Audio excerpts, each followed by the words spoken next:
And they're here. Oh, I'm hearing it through that side as well. Hey guys, or guy, hey guy.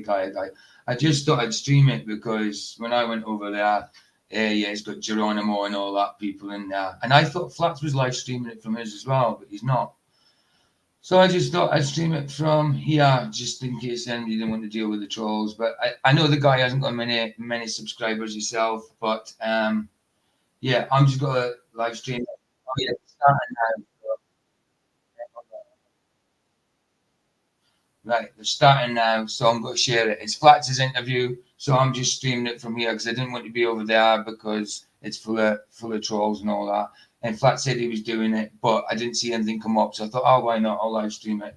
So why not? I won't be saying much because we're watching Flat's interview, but links there if anybody wants to come in that, and I'm going to share it now because I can see it. It's about to start. It's starting. So share screen. Oh, which one is it? Which one is it? That's the one, that one. Right, share. And there we go. And then how they have come to discover that. Together, we can help to build a big picture for a better future, for a brighter. Hey, bro, you okay? Hey, man, just ready for the show. Yeah, man. Yeah, man. I just thought I'd do it in here because the trolls in that chat. Actually, wow, I thought I got rid of that chat. I don't want to see that chat. It's so full of trolls slagging Vicky and that off, so I'm not listening. Right, let's put the volume back on.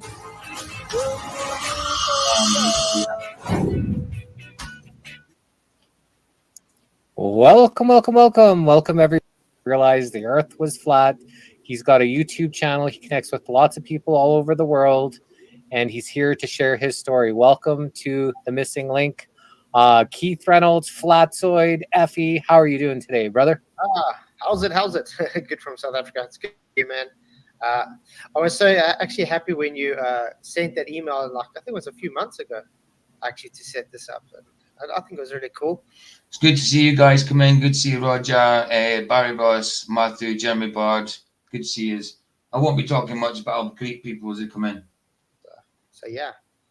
Well, we hope so. So why don't you start off with telling us about your journey, a little bit about your background, your education, what part of the world you grew up in, what part of the world you're in now, if you like disclosing that information, anything about your journey, what got you into graphic design, what got you kind of awake and aware of what's going on in the world, and, you know, what got you thinking that the Earth is no longer a spinning ball going 66,600 miles an hour around the sun. Good to see you, Jeff Gossett.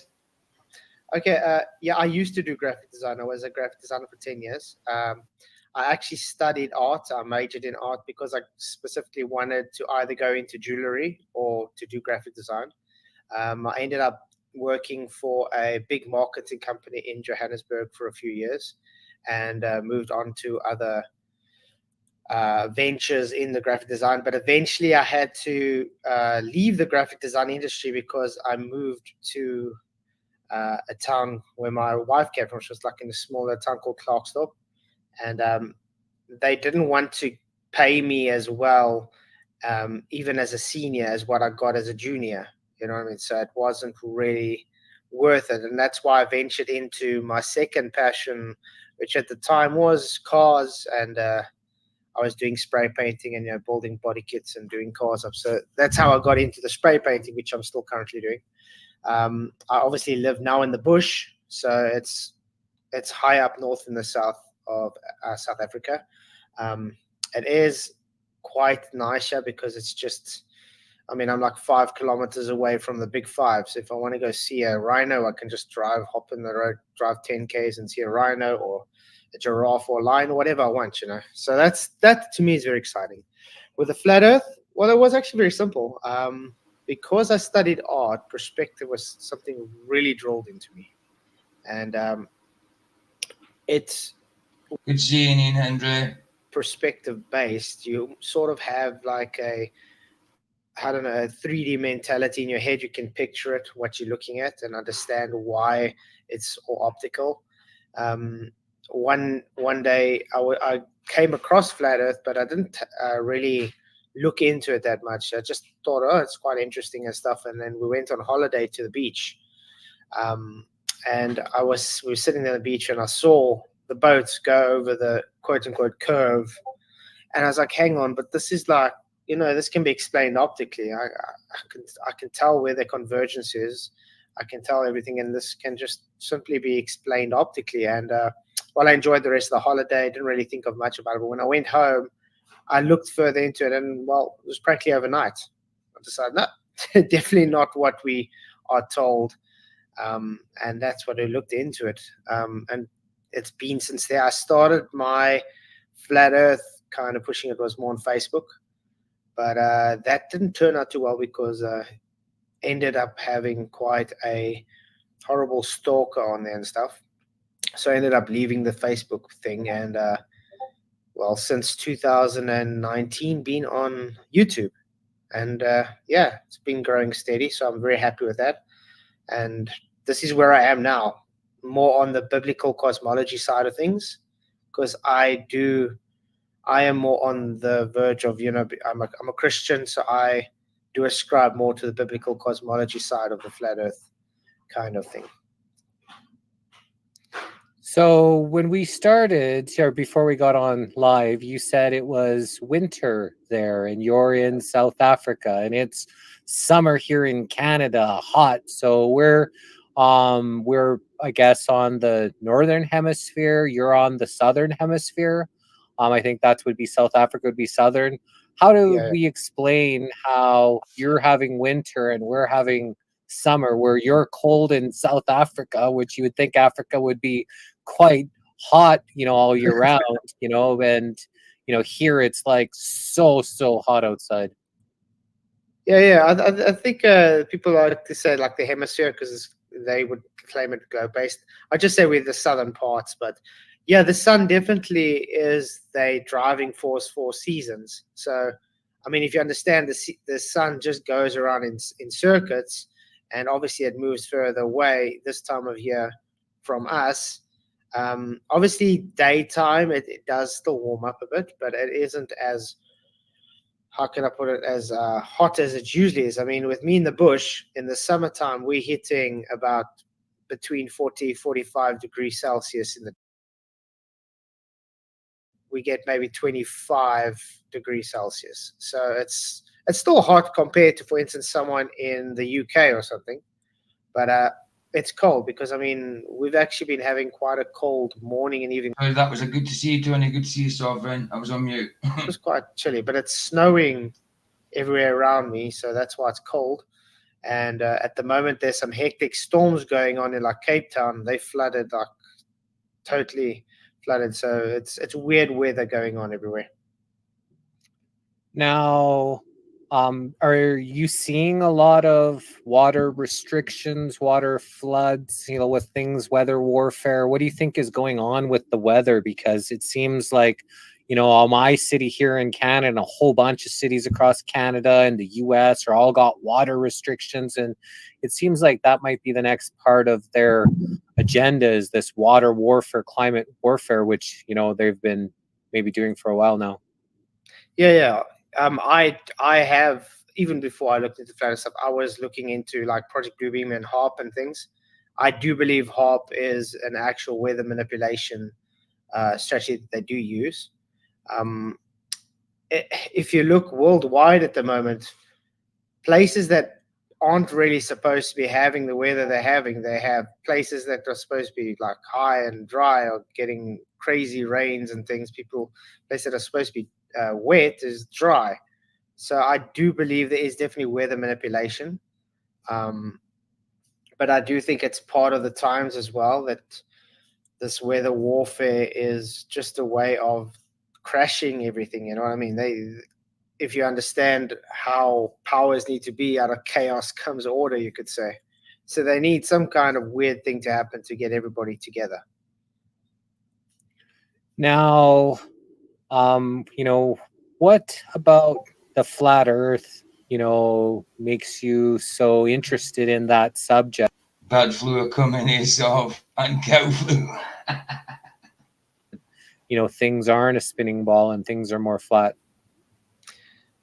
I think flat Earth has become my passion, I would say right now, because it's something you can talk about and have your own opinion on it. Obviously, it's different for everybody. And one thing I have found out about the flat Earth, everybody has their own view on how it works, kind of thing. But that's, I said, I specifically ascribe to the Hebrew cosmology, what the Bible is.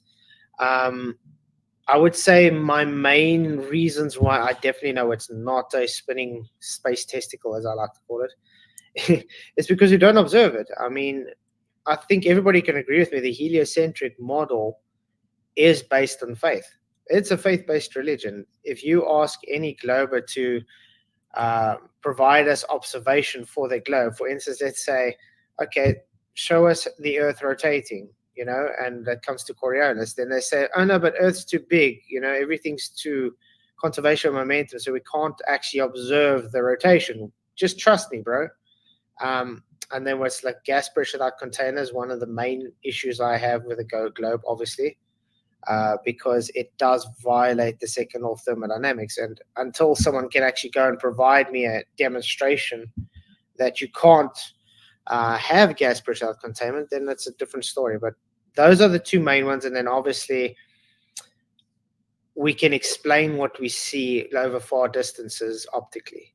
So definitely my view has always been, because we can explain this optically and demonstrate it on small scale optically, it's able to show that they're just hijacking this optical phenomena and calling it physical.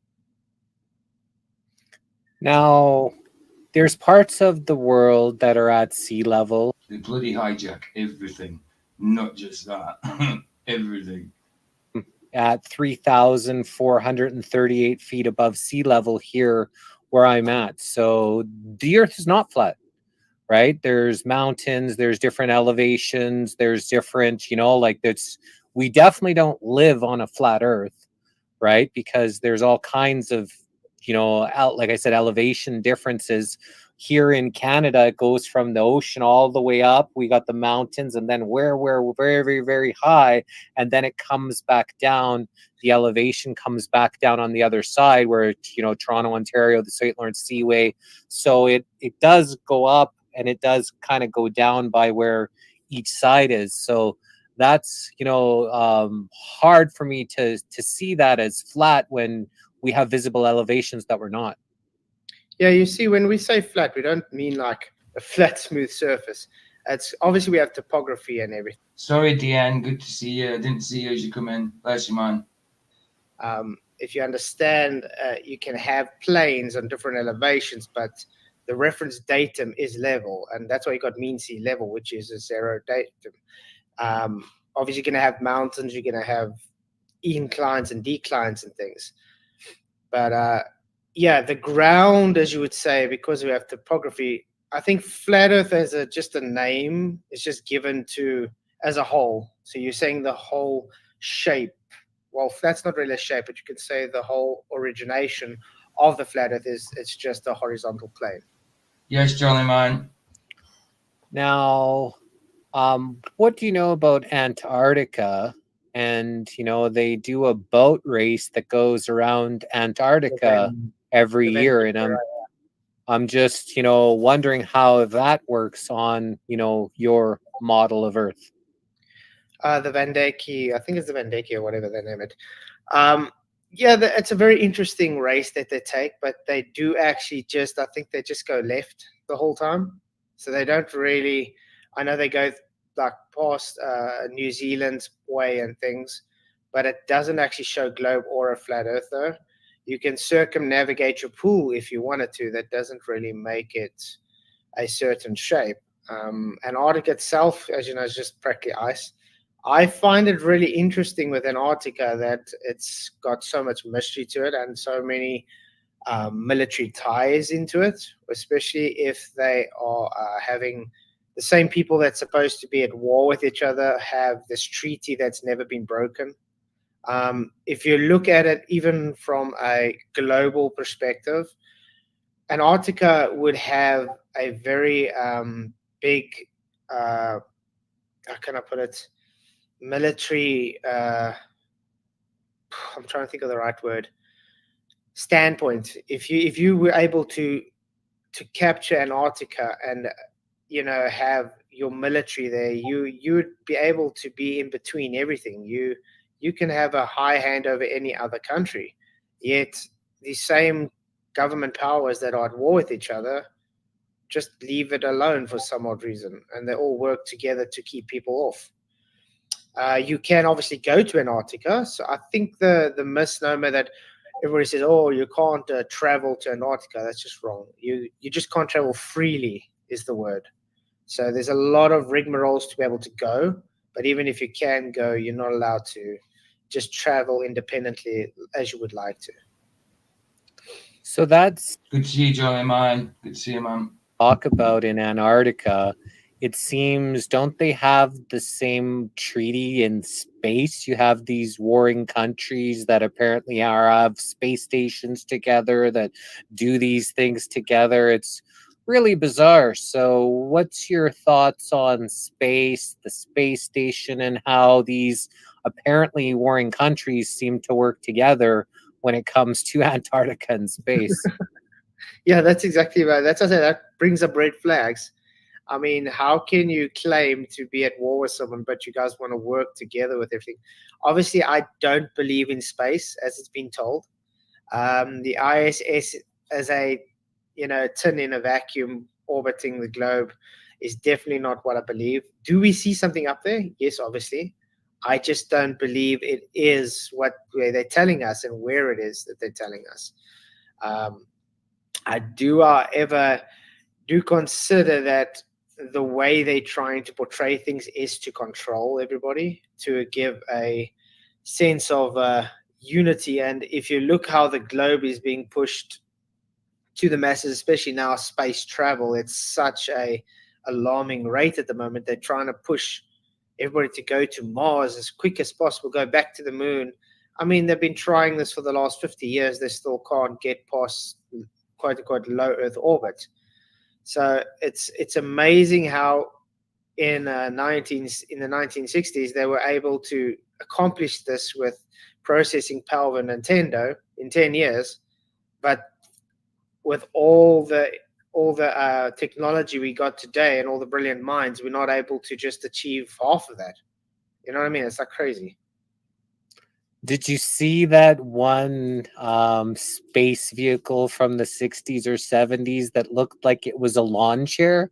They actually had like the back of one of those cloth, it looked exactly like the lawn chairs that we used to go camping with, but yet they took this out to space. That was rather bizarre to like think that this $1 million machine was, they bought pieces from like Canadian Tire from the hardware store. Yeah, it's really weird. Yeah, the rovers and stuff. Even I mean, we were looking at the Mars rover. I think it was last year, and it was looking at they commissioned. I think it was $1 billion for the zip ties alone. And you're thinking now, what can you do with a zip tie for $1 billion and to take it to a place where it's?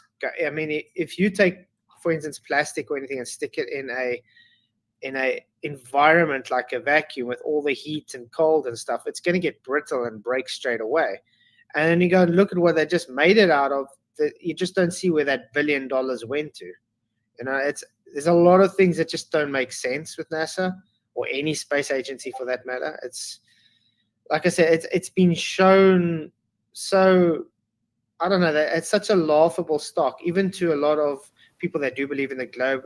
Sorry, guys, I put myself there because I don't want to see what their chat's saying at all. Because the trolls and can't be bothered with them. I'm sure we could rag on NASA for hours and hours and all of their, inconsistencies. But the last thing I'll say, did you see that hatch? That was like a floppy hatch that he pulls. It's like supposedly an airlock, latch that seemed to be made out of cardboard or something. But I know they showed the one as well that looked like it had rust on it. I mean, why would you have rust in the vacuum? That doesn't really make sense. But I don't know. Do you believe in that they've been to the moon though? Well, I don't know because I've talked to so many different people and so many. I don't think the narratives that they've told us that they've gone there. I've talked to people that believe that it's a base, that some people believe that aliens brought it to the moon is not even from here. It was brought here. There's a base. Went up there. They told them, hey, you guys better buzz off. Otherwise, so they had to make this whole fake narrative. I don't know. I hear so many different sides of things that I don't want to, I can't prove either way that that did or didn't happen. So I just keep an open mind to it all. And, I can't say either way, but what they told us and what they taught us and that BS that we've seen on TV, I don't think any of that is real. So you come from the theory that we've never been there? No, definitely not. I don't think space is a vacuum as they claim it to be. I do think that it was all just a show. Definitely. There's just too much things that don't make sense. I mean, we can even look at.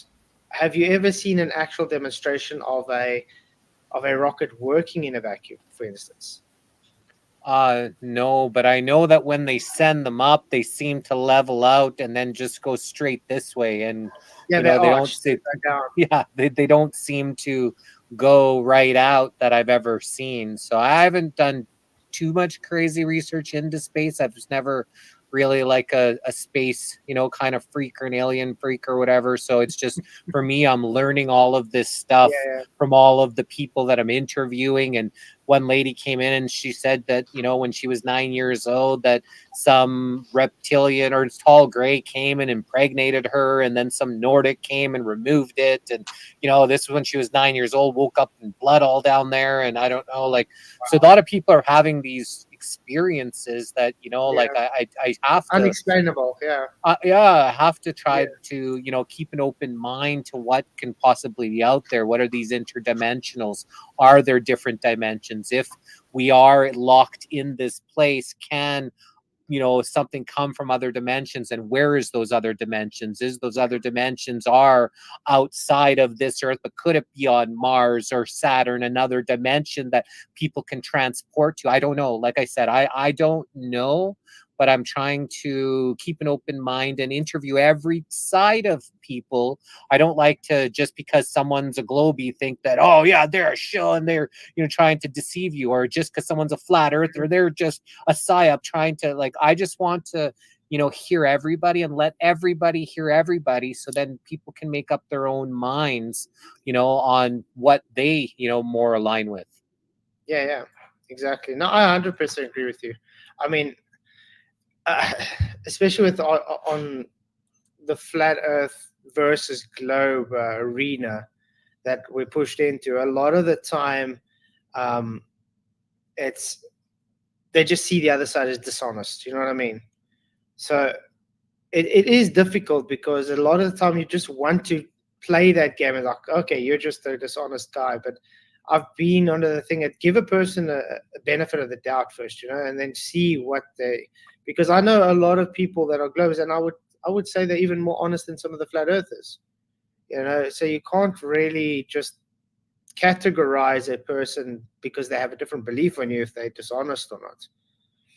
So yeah, it's definitely well worth it to rather be civil and then just find out how the people are and then interact with them. And then again, sometimes when you do good people, the benefit of that, they shit on it.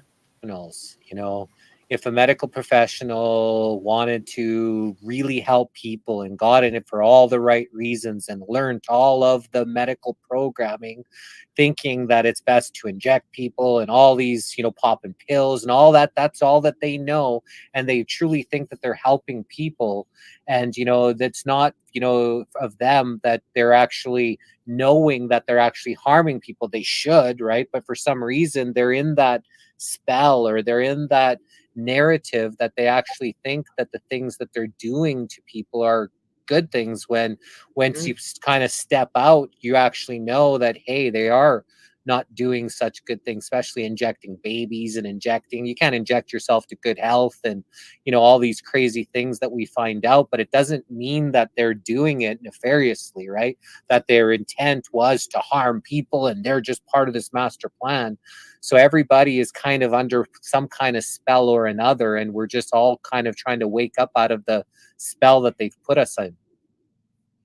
Yeah, I think it also comes on how you brought up, kind of thing, and how your thought patterns are. Because when I put the analogy as like even the people that work for NASA or whatever, because they believe it to be true, it doesn't make them think it doesn't make them liars or anything. What they're doing, they believe they're doing is true. So it's the same as a lot with the medical industry. They believe what they're doing. They're there to help people. Obviously, you do get those, I would claim them as criminals, because, I mean, to them, it's just, yeah. I mean, we don't want to really say this stuff because of YouTube policies and stuff, but you know where I'm going. There's a lot of things that's very sketchy. And I do think they have hidden agendas. I mean, think about it. No sick people, no money. So it's unfortunately part of society where money does rule, and it becomes a person's god. You know what I mean? So they'll do anything to make as much money as possible. You could say That Geronimo, he can't help himself. I'm telling you. Oh, what is wrong? Cash, which they so dearly want. Now, what about the division that occurs between the people on these different narratives? And well, just because you're, into the flat earth, and people that are strongly into the globe, and people like yourself that are strongly into it not being, and then, the actual kind of hate and division and, just like people being mean to each other. Roger is this, without a doubt. The problem than what the actual topic at hand is, because we're supposed to be coming together as people, unifying to stop these the predator class from doing what they're doing to us, but yet these narratives seem to keep people hating each other, opposed to focusing that anger or that energy towards the people that are actually causing these narratives. Yeah, I agree.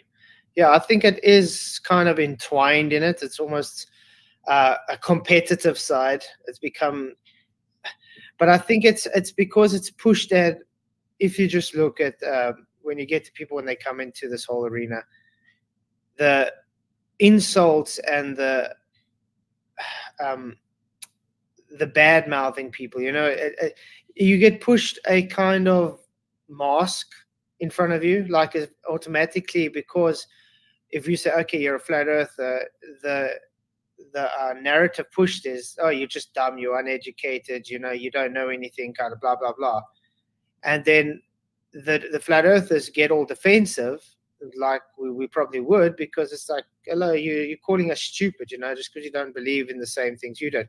But I think that people should understand is 90% of us were not born flat earthers. We went through the same thing. We believed the globe. We just came to the realization that it wasn't what you've been told. And hey, anybody can be wrong. You know what I mean? It doesn't mean you need to just be bigoted, because it is kind of a bigoted, one-sided thing I've seen from both sides of this argument. If you don't agree with me, then you're just a moron, you're just idiotic, you're just stupid, you don't know anything, which I think is a thing I'm even trying to work on. Being personally, I'm trying to give people benefit of the doubt. I don't want to just call them dishonest or just insult or anything. I am trying to set aside, if I see anything stupid, I'm not just going to call them stupid if I don't have a reason to. You know what I mean? And I think it goes, it's something, unfortunately, that is the filth, I would say, of this arena. It's a lot of tension between the two sides, and it separates from the bigger picture. I definitely do think. Now, you may be biased in this question, but who do you think, which side is more kind of hateful towards the other, or less open-minded, less welcoming, or do you see it kind of the same on both sides? Well, with what I've been thrown into, it's definitely what we call the anti-flat earth side. They're definitely more hateful because I'm busy actually working on a documentary at the moment, got to do with the anti-flat earthers and the obsession towards flat earth. And it shows the persona that they have towards going out their way, you know what I mean? To go out their way to insult and to try and make flat earthers look as idiotic as possible for no apparent reason. If you're just normal and you see, okay, listen here, I don't agree with you. This is your belief system. Good on you. But if you make it your life's mission to go and try and make that person's life a living hell, just to insult them, to be as demeaning as possible, that shows that Mr. Sparkle's comments are always stupid and lies. and it shows that they don't really are honest with anything. Disingenuous is like what disingenuous, that's the word. Yeah, that's what and why do you think that people find the need to fixate on certain people or certain narratives and just try to cause as much shit as possible, like being totally disingenuous, not trying to in any way find any reconciliation or enlightenment? It's just all about smashing and nothing ever good comes from it. I think that's the internet culture today, actually. I do think that people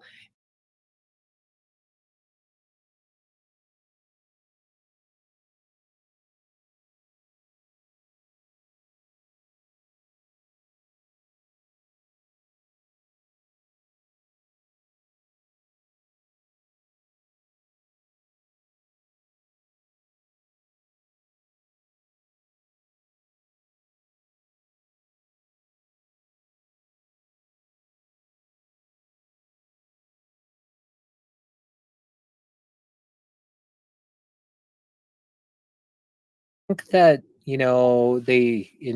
they kind of look at that as having power over another by making them react to this, that they just feel like something from. Well, I just muted that and you didn't hear anything of what I said. Sorry, I can't see it, Tony. No. My whole point is I can't see it. I don't want to see it because Geronimo and that's in there. Hence the reason I've done this. But Mr. Sparkle's comments are always lies and always stupid. He was in there earlier talking crap about Vicky, so I don't want to see what they've got to say. But I can pretty much guess. So yeah, I'm trying not to take any notes of the bits I can see. So yeah, sorry. I'll stop talking and let you hear Flats. Firmament, the waters above, like what do you think is up there? Waters above.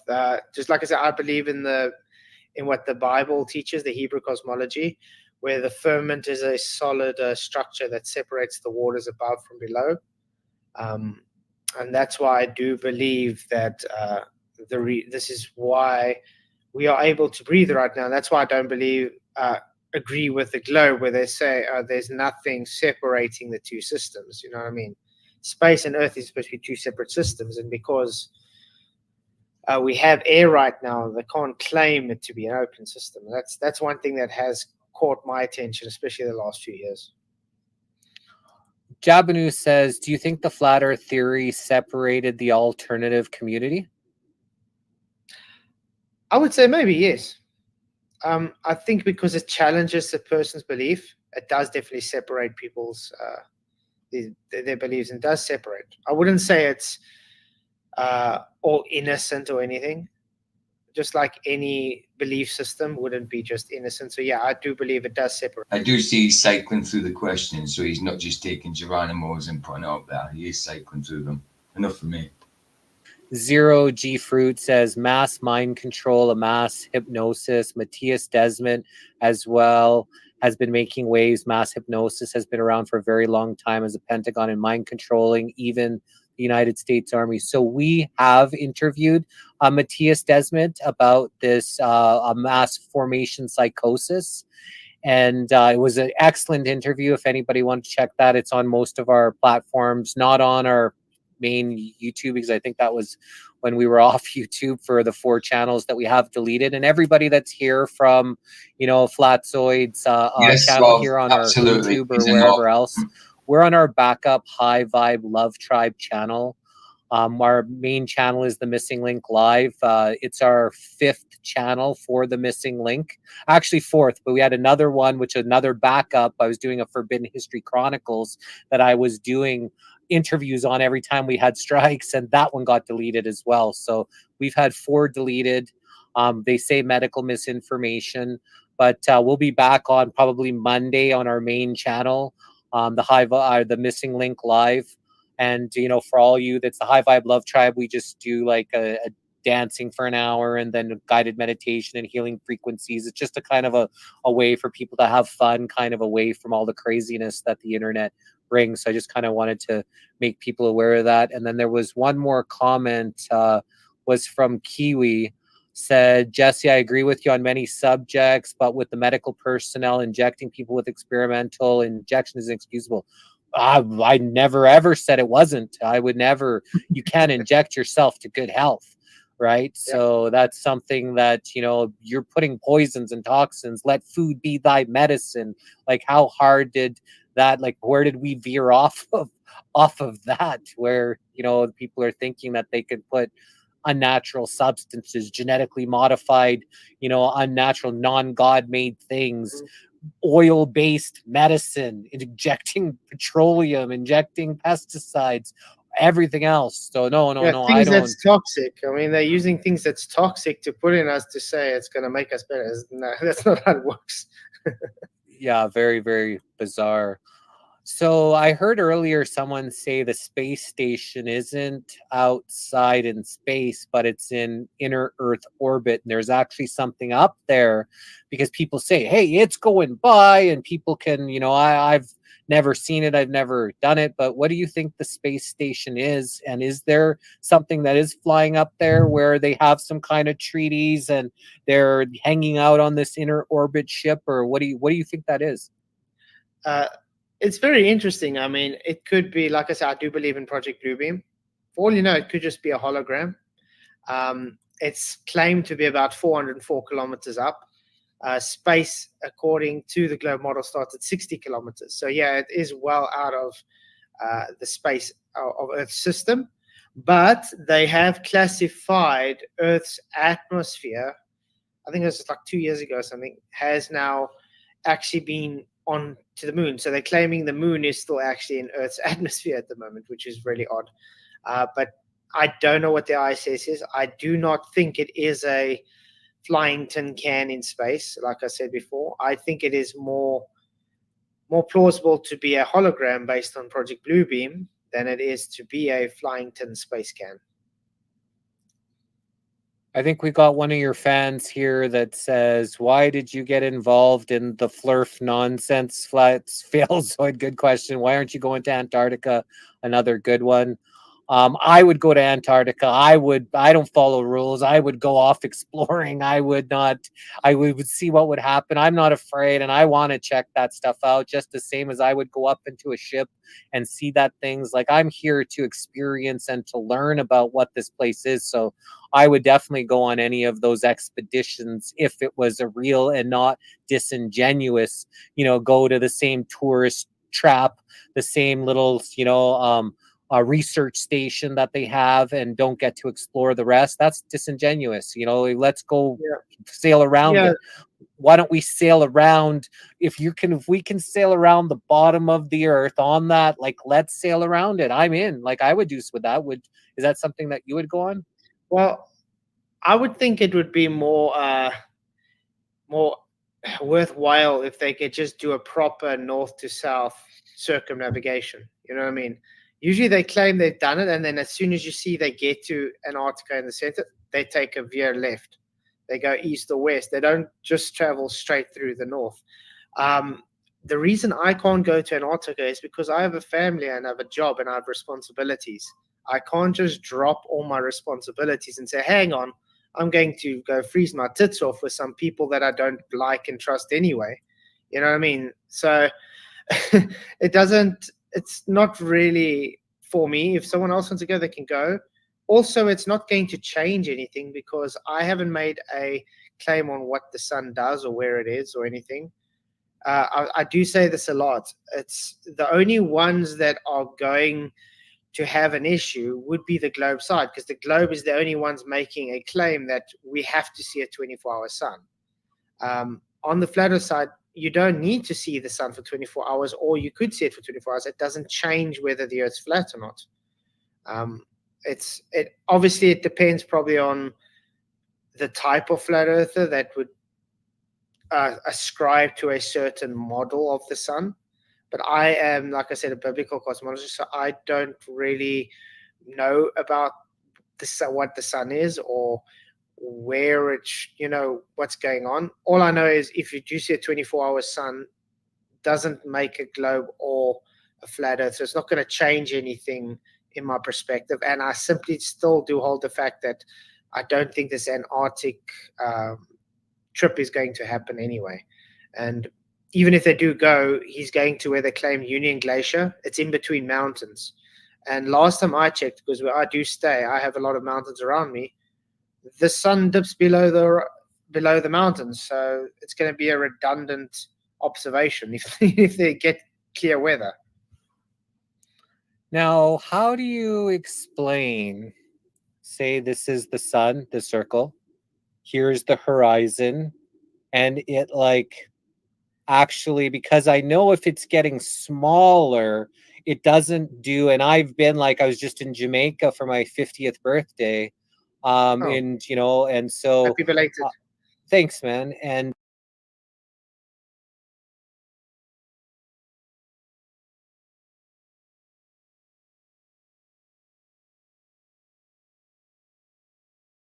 way you wouldn't see it the same, but it seems and it quickly just goes straight kind of down. What do you think is happening for that to happen?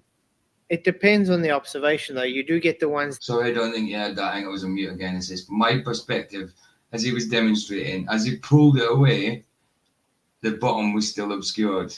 He might have dropped it a little bit, but the bottom, he didn't drop it a lot if he did, but the bottom still got obscured from my perspective. And as the sun's moving away, because you have convergence, as the horizon is rising relative to the eye level and the sun's dropping relative to eye level in that convergence, and because it is magnified by the atmosphere, it's keeping its relative size, so it's not really shrinking. And then it goes into that convergence, and that's why it looks like it's setting, because it's just going away from you. Now, with this 24-hour sun, which apparently that happens in Antarctica and in Antarctica and North Pole.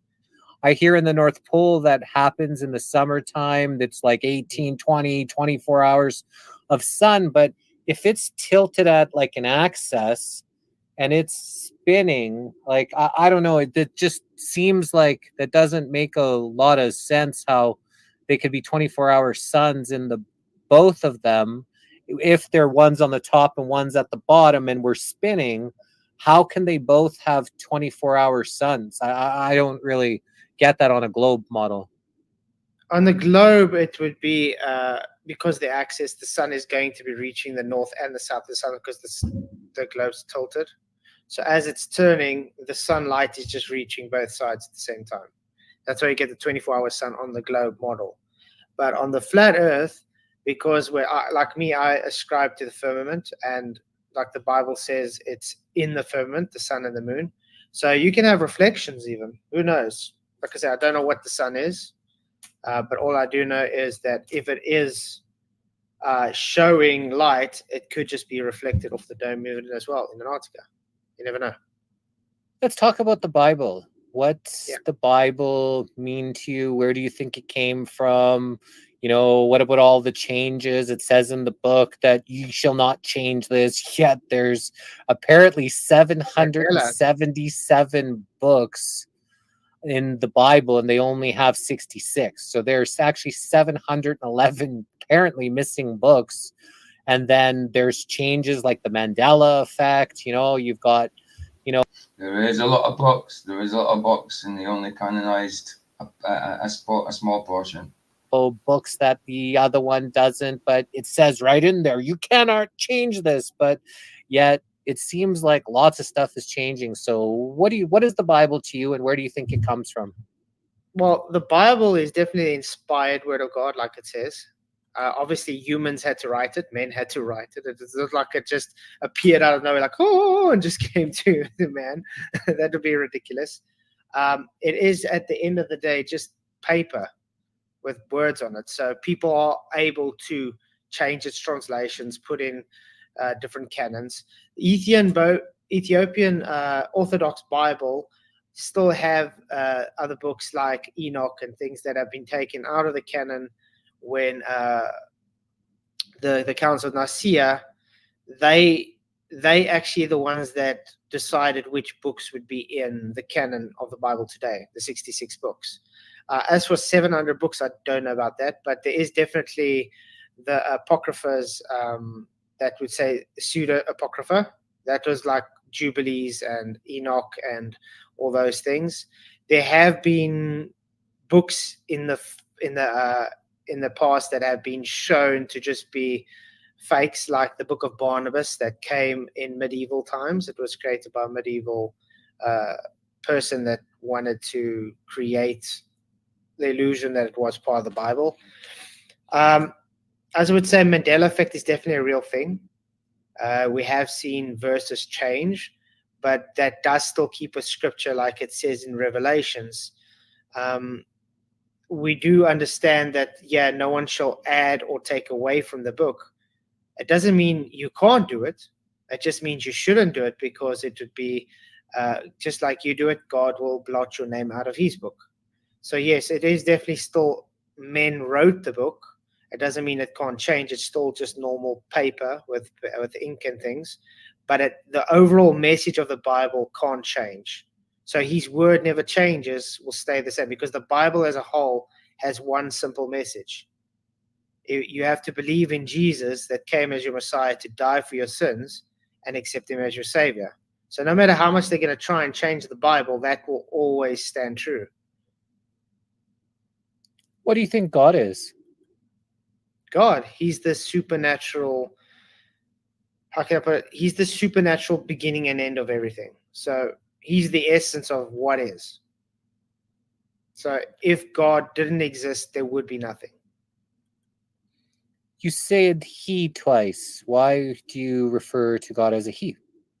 Because I believe in the Trinity. So it'd be God the Father, Jesus the Son, and then the Holy Spirit. So do you see this God as we're made in God's image, so we're looking like what God would look like, just God has got more omnipotent powers than everybody else? Yeah. Obviously, we're nature. When it says we made in God's image, it's more identity. We made, in his image in a way as we are conscious beings that have ways to, act in a godly manner, to be able to have dominion, like God created us to have dominion over all the creatures in the earth. If you look at all the animals and stuff, they obviously don't have consciousness in the same way we do. And that's why I believe, we created in God's image, as in we're his image bearers, to be able to have dominion of the earth, of what he created us to be in. What do you think our purpose is here? Our purpose, I think, has changed somewhat because of sin. If it wasn't for sin, remember, in the beginning, God created us to have a relationship with him, because he wants to have a personal relationship with everybody. And the thing that sin has changed kind of makes it now you have to how can I put it? It gives free will. That's what I say. Sin is given free will, and I think that's also maybe why God let Adam and Eve eat the fruit and let sin happen, because he gives them free will. Otherwise, he wouldn't be a love and just for God. If he didn't give anybody the right to make their own choices, and he forced you just to spend eternity with him, then what's the use of creating you? Because then it's empty. You know what I mean? So yeah, I do believe God created us to have a abundant, everlasting relationship with him, and that's what we're here for. Do you think that sin has made people unworthy of having that relationship with God? Yeah, it broke the ties with God. Remember, God is holy and just, so sin is opposite. It's a perversion of everything that God stands for. So yes, if you choose sin over God, then it's more like separating. So you're choosing to be separated. What does sin mean to you? Death. Sin means death, in other words. Yeah, that's practically what it is. That's what sin is, because God is life, and the opposite of life is. Good answer, Flatzoid. Good answer. Some people have said that sin is missing the mark. That's kind of where sin came from. So if you're missing the mark, that you would be, kind of in death. Do you think that everybody has, or can be living in that Christed heart or anti-Christed heart, living in for God or living for death, the Antichrist, the chaos division? Do you think that people all have the ability to heal or to harm? Well, I would say if you have an antichrist spirit, it's more in the lines of you enjoy your sin and you have a hatred for God, kind of thing. So that would be an antichrist spirit, because if you have an antichrist spirit, you're not going to want to have fellowship with God. You're not going to want to be in his presence. You're going to want to be as far away as possible. So an antichrist spirit would simply be a perversion of everything God stands for. That's why when you see people that decide and say, I choose to be a Satanist, for instance, okay? It doesn't mean God still doesn't love them or anything. It just means they want to be separated from God, and God won't force them to be with him. He's just giving them what they choose. We interviewed someone that said sin means self-induced narcissism. And I was like, wow, that's quite interesting way to look at it. What's your thoughts on that? Yeah, I can agree with that, because it is a kind of narcissism. You're kind of making yourself God-like, you know what I mean? You're elevating yourself above God, which I would see that as, self-induced narcissism. Now, I've met, a few Satanists that don't cut off chicken heads and sacrifice babies and all these kind of things. They've just been either hurt by religion or whatever else it is, and they're still good people. They'll go and shovel the walks of the neighbors and all these types of things, and they just have they like the heavy metal music, and but they're actually still good-hearted people. Where do you think that they fit into the mix? And could someone be written in the book of life that he calls themselves a Satanist but lives with a Christed heart? Yeah, you see that's a good. I totally agree. You do definitely get good people. Satanists, I mean, it doesn't make them bad people to say. The thing is, you can't be written in the book of life if you haven't accepted Jesus. Good to see you, Carapel. Good to see you, man. Explicit about that. John 3:16. For God so loved the world that he gave his only begotten Son, that whoever believes in him shall not perish but have eternal life.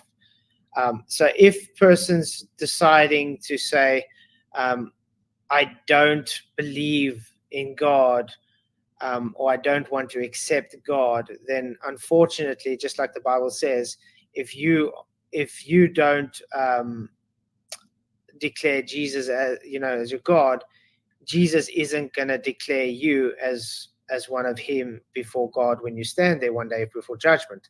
So unfortunately, it doesn't matter. Good works don't make a person go to heaven or whatever. It's do you accept Jesus as your Lord and Savior, which is the bottom line of their whole argument. What do you think about the Ten Commandments, and where did humanity go wrong that they couldn't even adhere to 10 basic principles? like I said, we live in a sin. We have a sinful nature. We're born into sin. The 10 Commandments it was given by Moses was simply to try and get people to understand we have rules and guidelines that we need to follow to be able to live a godly life. Obviously, since Jesus came as the Messiah and died for us and stuff, it's made it easier because now we've been able to get the Holy Spirit. Obviously, we all still fall short, and people still do sin. I mean, every Christian still sins. Everybody still sins. We're still human beings. Jesus was the only perfect one that was sinless and blameless. I think it's just part of our human nature. The 10 Commandments is more just like a guideline to be able to know, what's acceptable to God and not. But yeah, I think it's difficult because you can use it as a guideline, but it doesn't mean that everybody's just going to be able to adhere to every rule and stipulation perfectly. The end of it is, even if you do sin and fall short, God's grace is so awesome that he does forgive you. Now, change of pace here from Jabanu from our Rumble channel. He's in the UK. I was looking at a map of the 16th century, including Tartaria. The creator of the map goes to great lengths to explain how it's hard to describe the globe on a 2D flat surface, old maps. It seems like old maps are all done kind of flat, on a flat, existence. I was even, talking to someone who's very, very globe minded, and saying the reason why it all looks so flat is because the sheer magnificence, how the size of it, why it just seems like it's flat. He's a hacker, graphic designer. He's created these programs. And a question I asked, and questioned programs about the Earth and in 3D and all this kind of stuff. And I said, well, when you wrote this, did you calculate the curve? He said, no, it was all done on. So he's a total globie, and he's, in depth into programming, but it's all done even on his model on a flat Earth. What's your thoughts on Tartaria, these old maps? I saw an old Buddhist map from the 1400s that showed there was land beyond what they're telling us. What's your thoughts on that? Yeah, I think maps. I think the maps do change through the years and stuff, because I do believe the continents, everything actually move around. I believe that it does change from time to time. But I saw an interesting 17th century map as well, where Antarctica is luscious and green, has no ice. I can't really, I don't know, make claims on maps really, but definitely do know that, yeah, it's been shown flat. Every ancient civilization throughout history has always been believing that the Earth to be flat. It's like I usually say, the new boys under the block are the globies from the Greek times. They decided, it has to be a globe kind of thing. Every other civilization thought it was flat. The thing that got me, though, when I started looking into this, if you look at the ancient civilizations, they all described an enclosed. Good to see you, Mr. Super Sidewinder. Thanks for coming, bro. The only thing is that got me about that was, these are civilizations that never met each other. They never communicated whatsoever, but they have the same type of cosmology. Obviously, they have their own spin on all these things, just like every ancient civilization would have, because they have their own pagan beliefs or whatever. But the bottom line is their whole cosmologies all stuck to the same rules. And that's very telling, that they can all come to the same observation without even communicating with each other. Have you heard about the island of Mu, where apparently some of these, technologies, come from? In Lemuria, the island of Mu, apparently that's Lemuria. It's some other island, some land.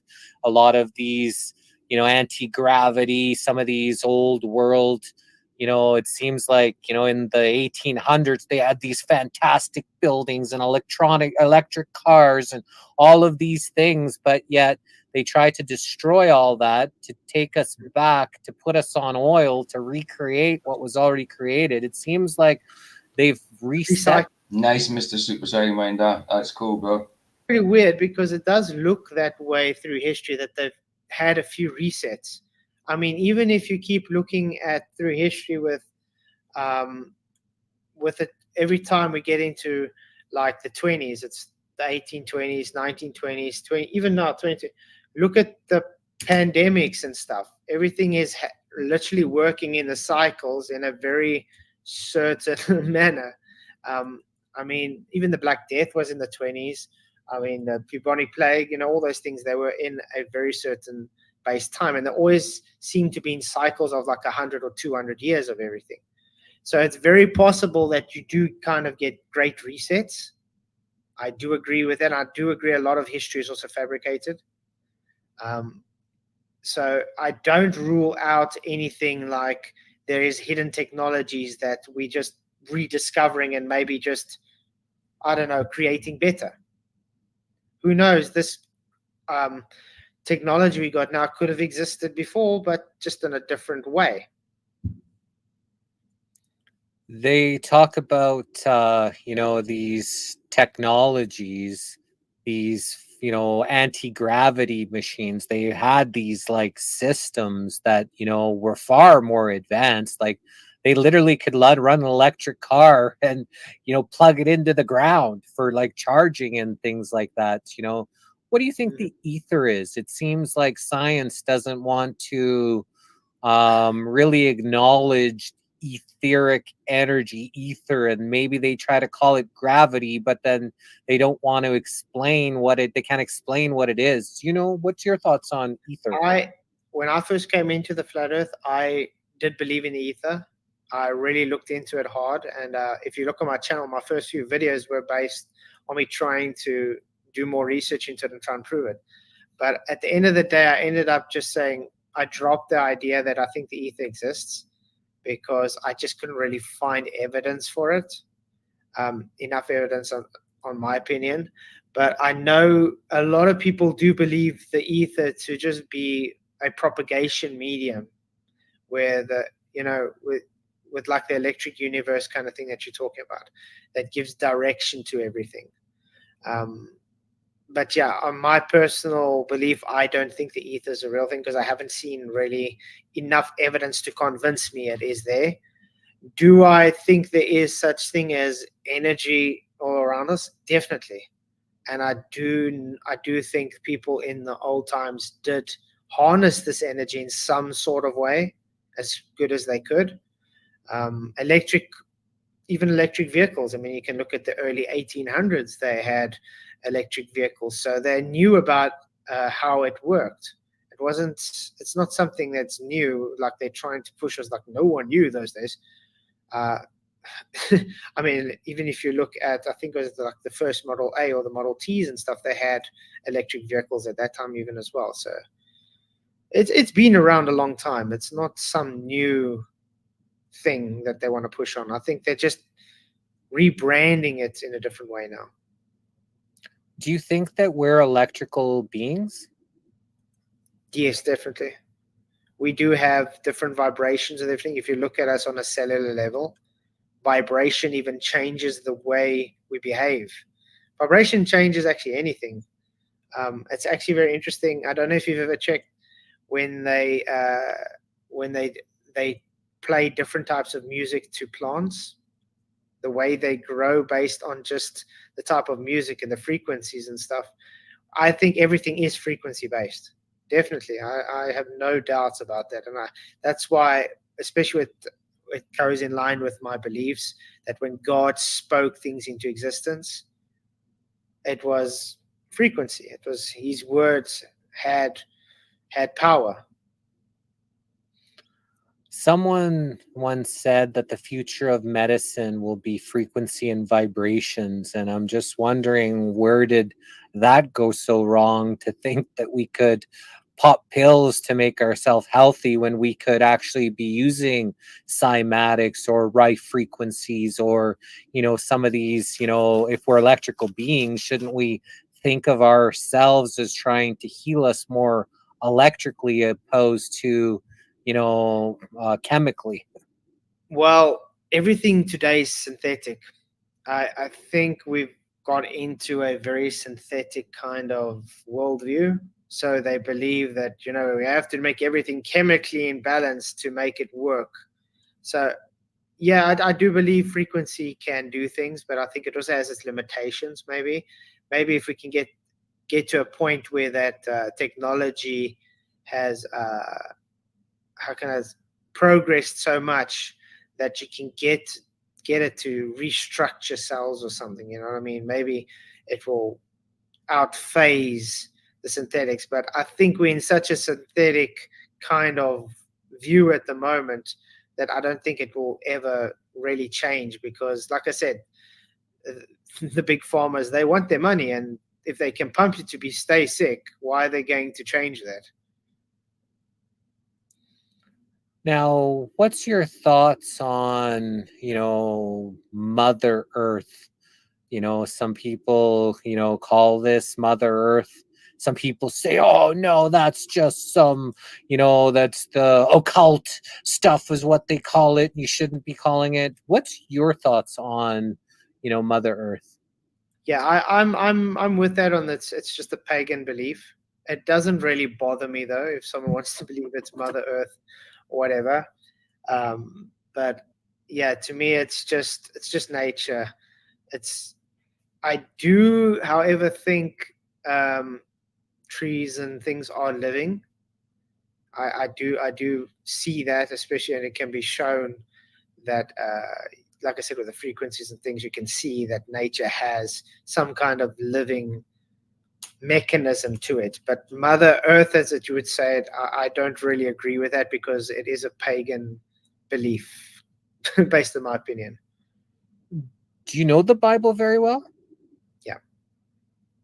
So, the Mother Earth actually comes from the Bible. So it's interesting how that kind of is different. Like in Genesis 1:2. So the earth is not the source or mother of humanity, but our sister, since we have a common creator. It says the Bible, what is the spiritual meaning? There's 24 references of verses about Mother Earth in the Bible. Romans 1:20, Romans 8:19. So there's a lot of Mother Earth that actually comes from the Bible. And, when I hear people smash that, it just makes me,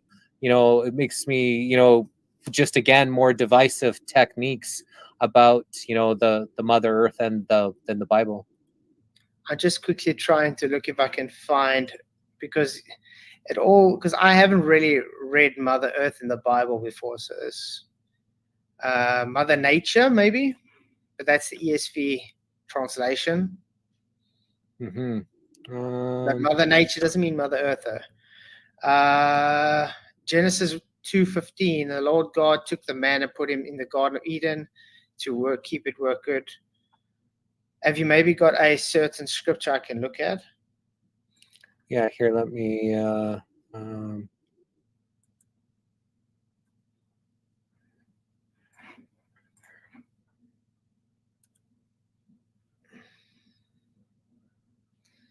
That's interesting, because I've never seen Mother Earth in the Bible, though. Fascinating. These comments are off the chain. We've got so many. We've got what do we have? Like 160 people here on, we're on our 6 platforms right now, live with us. So I'm just trying to keep up with some of that, and then I'll just kind of get you this reference. What do you think is, Satan? What do you think is the devil? What do you think is Lucifer? Bollock, Moloch, Ball. Yeah. Are they different characters playing different roles? Do you think that they're all one and the same? Like, what's your thoughts on some of these dark mythical figures that are seemingly anti-God, anti-life? Well, if you know the history between Lucifer, he was one of the greatest of angels. He was the most beautiful angel in heaven until the fall. When it comes to like Molech and Baal and all of them, it's just practically pagan beliefs. It's worship, idol worship. So, for instance, Baal, you would say, is just a demon. You could call him a demon if you really want to. I just think it's a practice based on a pagan belief that he is God. Like Molech, for instance, when the pagans used to, the Canaanites, they used to take their little born babies and burn them on the altar of Molech, where they would have Molech burning hot, like as in crazy hotness, and then they would throw their children onto the arms of Molech until they burn alive. And then they would have the priests hitting drums as loud as they possibly can, so you can't hear the baby scream. I've never seen Mother Earth in scripture. Have any of you guys? I've never seen it. Said they had to get rid of the Canaanites, not because of because he's an unjust God. It's because this had to stop all the pain and the suffering and the whole, how can I put it, their belief was very evil. I thought so, Barry. I didn't think it was there. They're referencing something else or some weird translation. Are alive? Are they in physical form? Do you think Spirits, that there's some dark, fiery pit where these things reside and they try to come out to play within different people that allow them into their temples? Demons do exist. I've actually had alteration with a demon before, so yes, demons definitely do exist. I'm not gonna say they don't. The spiritual realm is a real thing, guys. It's not something to play around with. So yes, there are definitely things, evil spirits and demons around. So I can't say no, it's not. And I do believe when a person says they've been demon possessed, because I personally have even gone for deliverance based on stuff like this. So yes, the things I've seen in spiritual realms definitely says there's much more of a higher power out there than people are letting to see.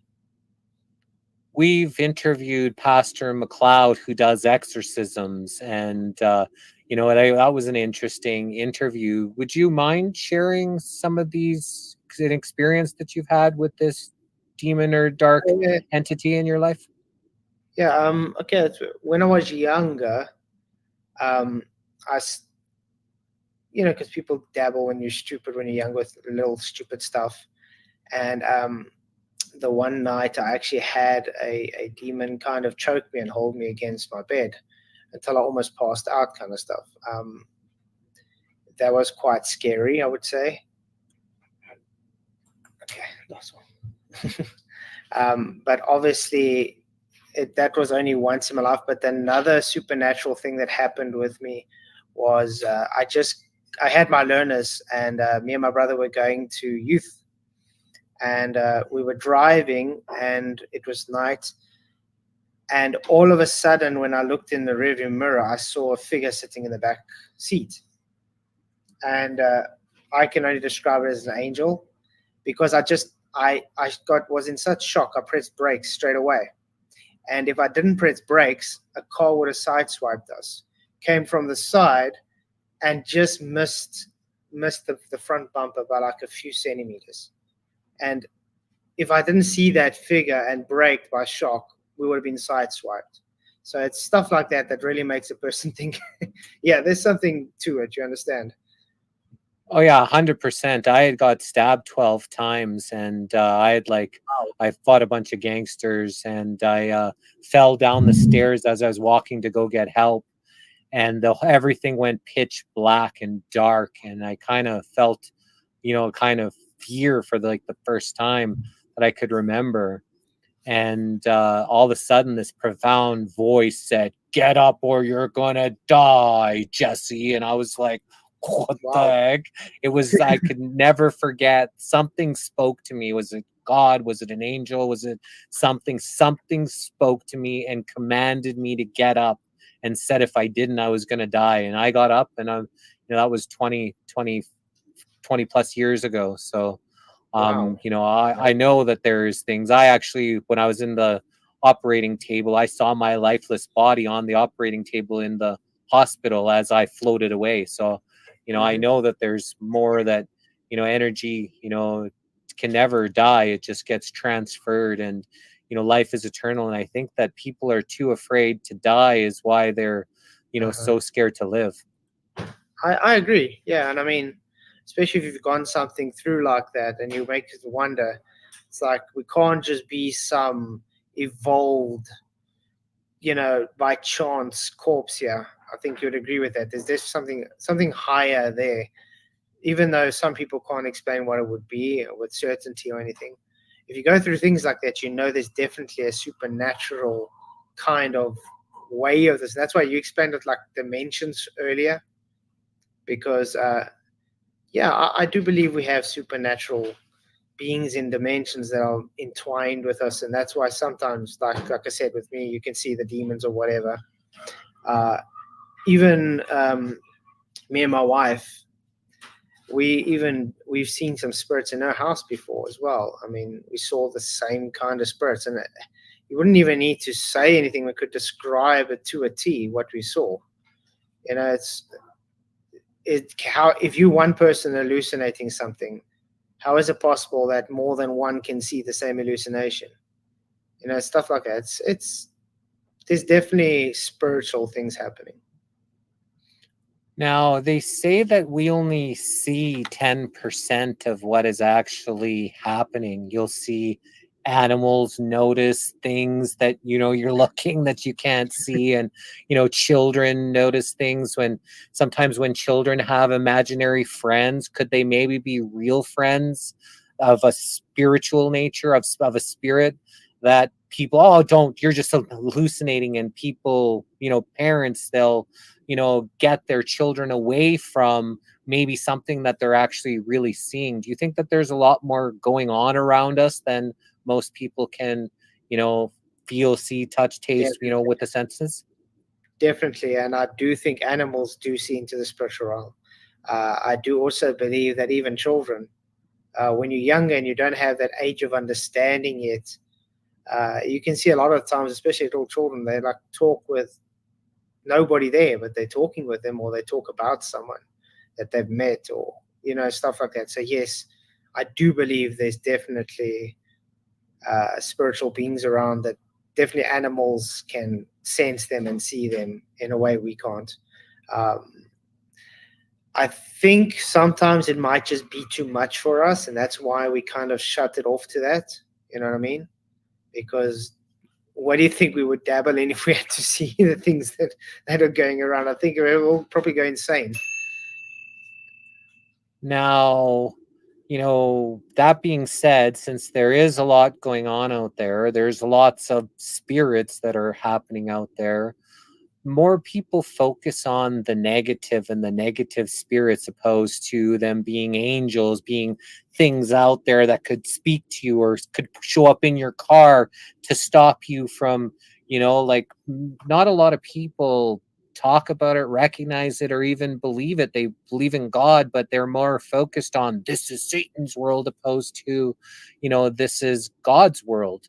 And, there's right now, Satan is just, holding dominion over people, I think, through this false illusionary matrix. And I think it's all in a big illusion.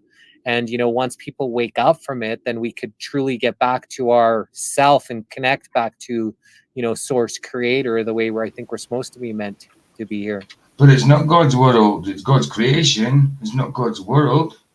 No, I agree totally. I think a lot of it is illusion based. Being being based on the Bible, I do believe that Satan has dominion over the earth right now, because he has fallen to it. And I mean, like the Bible says, where the rulers of this world is dark powers and entities. So it's definitely Satan's playground, you can put it. I think it's different for everybody though and what they believe, but that's just my belief and based on the Bible. What do you think when you hear signs and symbols rule the world?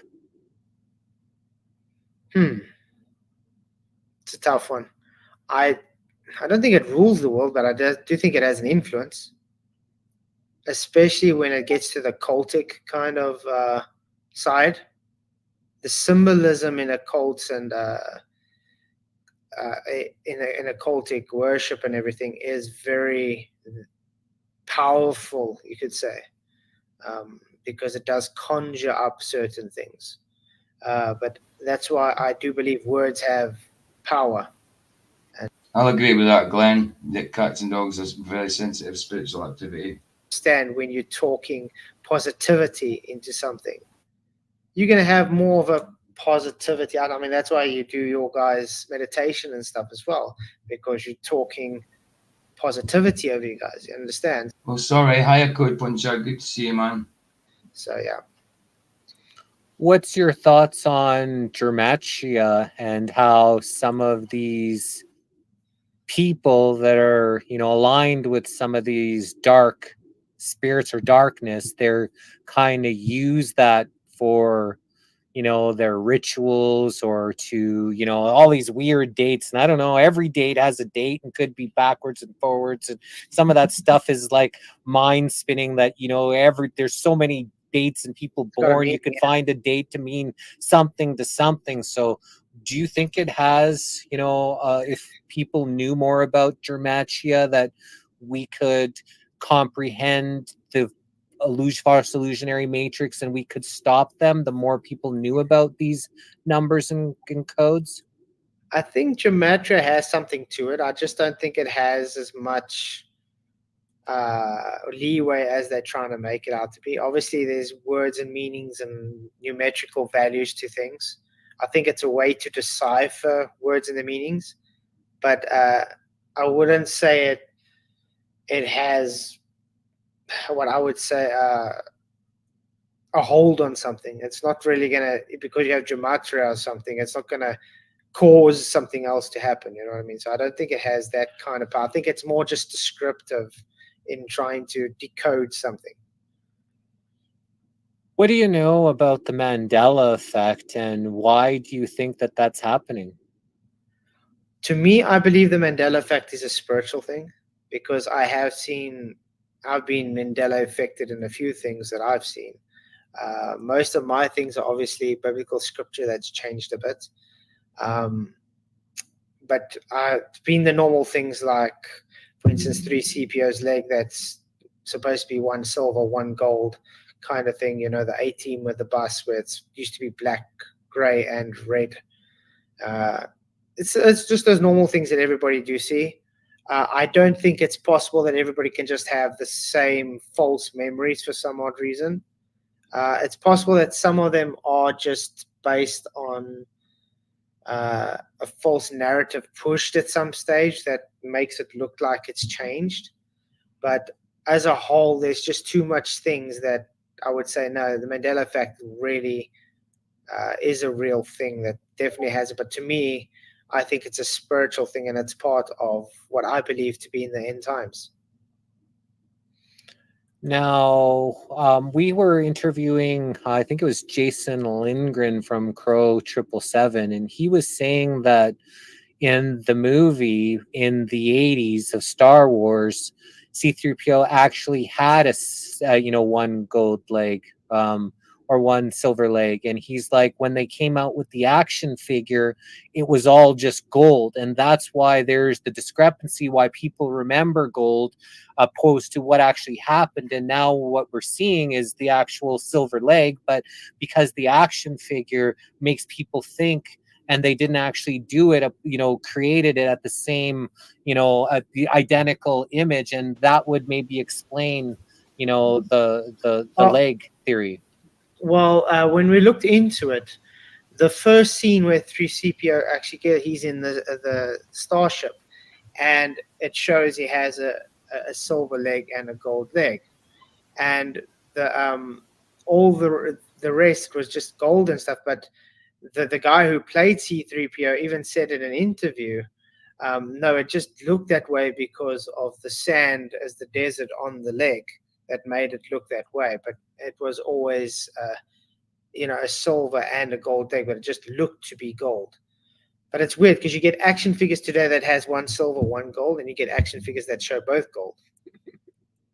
So it's odd stuff, definitely. And like for the Publishers Clearinghouse, I remember, I watched these commercials about Ed McMahon going around giving out these checks. Like I remember we got Publishers Clearinghouse, and I remember that. And apparently now he's saying they never did that, but the explanation there is it could all have been a setup. They never gave out any checks, and they couldn't prove that they gave to, so they had to say, no, we just never did that, because that would make them look, like really bad, that they were, conning people into this when they didn't actually give out any money. So, that's the reason why they're saying they never did that, because they never actually did give out the checks, even though we seen them do. That's a weak excuse for that. No, not at all. Why possibly that has altered? Well, I don't know if you know an image, if you put in your head Tutankhamun. Who? Tutankhamun. Do you know anything about Tutankhamun, the old Egyptian pharaoh? No. If you remember, think about it. If you think of the hat of the Tutankhamun and he has a snake. He's never had a Tutankhamun. No way. Yeah, I don't remember that. But anyway, everybody would usually remember it just as a snake. But if you look at it now, it's got a bird and a snake on there. It's things like that that's just really odd. I don't know if you know who Brian Stavely is. Yeah, we've interviewed him a few times, and I was on his show as well. Okay, so he's probably talking about stuff like that, because he is big into the Mandela effect as well. But yeah, it's Mandela effect. I agree, Barry, completely. I just said that. To it, if I have to put it that way. My favorite one is a biblical one. And the lamb shall lie down with the lion shall lie down with the lamb. I mean, you've obviously seen artwork and stuff based on that has been going on for like 8 generations already. And yet, if you go look at the scripture now, it's the wolf shall dwell with the lamb. It's not the lion shall lie down with the lamb anymore. So everybody, ever since I was even a young boy, and any Christian I know, even till today, still remembers it that way. That it was the lion shall lie down with the lamb. Now it's never been that way. It's always just been the wolf shall dwell with the lamb. Yeah, when I just did a quick search, they say in 1818 to 1885, humorist Josh Billings, the lion and the lamb may possibly sometimes lie down together. But if you'll notice carefully, when the lion gets up, the lamb is generally missing. Woody Allen, I've always liked someday that the lamb will lay by the lion. So there could be these other art, like scripts, like these plays and things that have altered people's memories to think that it was the lion opposed to, the wolf. You see, the weird thing about this is they've been preaching this in churches. I can bring up a whole bunch of actual recorded preachers where the preachers are actually bringing up the scripture and reading it, the lion and the lamb. A lot of songs, lion and the lamb. There's even a guy that I think it was in the 1700s or something that he commissioned to have his burial stone as a lion and lamb because he wanted it so badly. So there's a lot of things that, yeah, you could say maybe they could have somehow changed it, but yeah, there's just too much, as Brian would say, residue to show it's kind of changed. But I don't think the Mandela effect is for everybody. A lot of people don't really see it that way. Now, you said it's spiritual. Could you maybe elaborate what you mean by these changes being spiritual? Is this an alternate reality? Is this God changing things? Is this some dark energies trying to discredit the Bible? Like, why? What do you mean by you think this is potentially, a spiritual? Why things are memories? Reality seems to be changing in some things. I think it is part of spiritual change, because I believe we are like in the end time kind of thing. Obviously, a lot of people have been saying that for years, but the prophecies and things that are happening now, like the Bible, the signs and things happening, I would say, yeah, it's just a way to get confusing. You know what I mean? Because everything is going chaotic at the moment. I mean, it's not just where they're going chaotic. It's not just people going mentally insane for some odd reason all of a sudden. Things are changing all over the place. If you would take it more from a viewpoint of someone that's not really spiritual, like just a secularist kind of thing, you would say it's sort of like dimensions clashing. Like everything is going haywire. It's getting to a point where the things entwine so much that something has to happen. It has to give up. And that's why I say with me, I think it's a spiritual thing that's happening, because it's just getting to that time where everything is getting so chaotic that it's just there to confuse. Now, what do you think about us being in a holographic universe? No, I don't. I don't think that's. Although you get a lot of people that do think that. They think we're in like simulations and kind of thing. I don't think we're in a holographic universe now. You mentioned earlier that you think that, history maybe isn't, actually what it was. They teach in their Freemason indoctrination camps, they call schools, that the victor burns all the books and rewrites history. And they've taught that there's been many different empires over the last thousands of years that have potentially burned all the books and changed history. What do you think is actual and factual, and what do you think is just made up, to suit their narrative, potentially like space? I wouldn't say everything has changed, but I do think when it comes to that government of the time, they would choose what history they want to push, to maybe push a narrative on what they want people to think, and how, because it could steer a person to think in a certain way if you give them a certain history. I don't think all history is faked. I do think some is faked or some is taken away, kind of thing.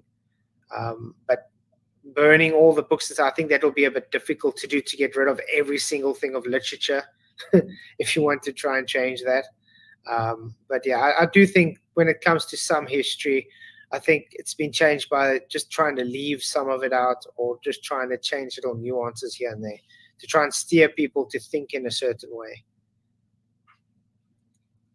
Now, what are some of the more important, flat Earth proofs that you'd like people to, know about if they're hearing, this and they're not have gone down those rabbit holes? Some things that, maybe first got you sparked, directions you could send them for, the thousands of people that are going to watch this. And I'm sure not everyone is, down that rabbit hole yet. Yeah, I think everybody has their own way to go down the thing. If you want to look at what most people look at, is they try and look at long distance observations kind of things. I saw an interesting one the other day from UAP, where he saw wind turbines 52 kilometers away. Those wind turbines should be about 100 meters still underneath the Earth curve. Yet he can see like at the hub height, which should be impossible on the globe. Obviously the bottoms are blocked, but I mean, this can be explained with like limited angles and all the optical effects that we explain it. I think the best would be, if people are just getting into this, look more into the arguments presented on the optical side of what looks to be curved. Or my favorite is, try and do a demonstration to see if you can have gas pressure without containment, because obviously the globe, you guys need gravity to be the container to hold gas down. And gas behavior on its own means it moves around in all directions constantly. It can't be held down. Definitely, gas doesn't go down. Go down, as Nathan would say, go down, go boom, boom.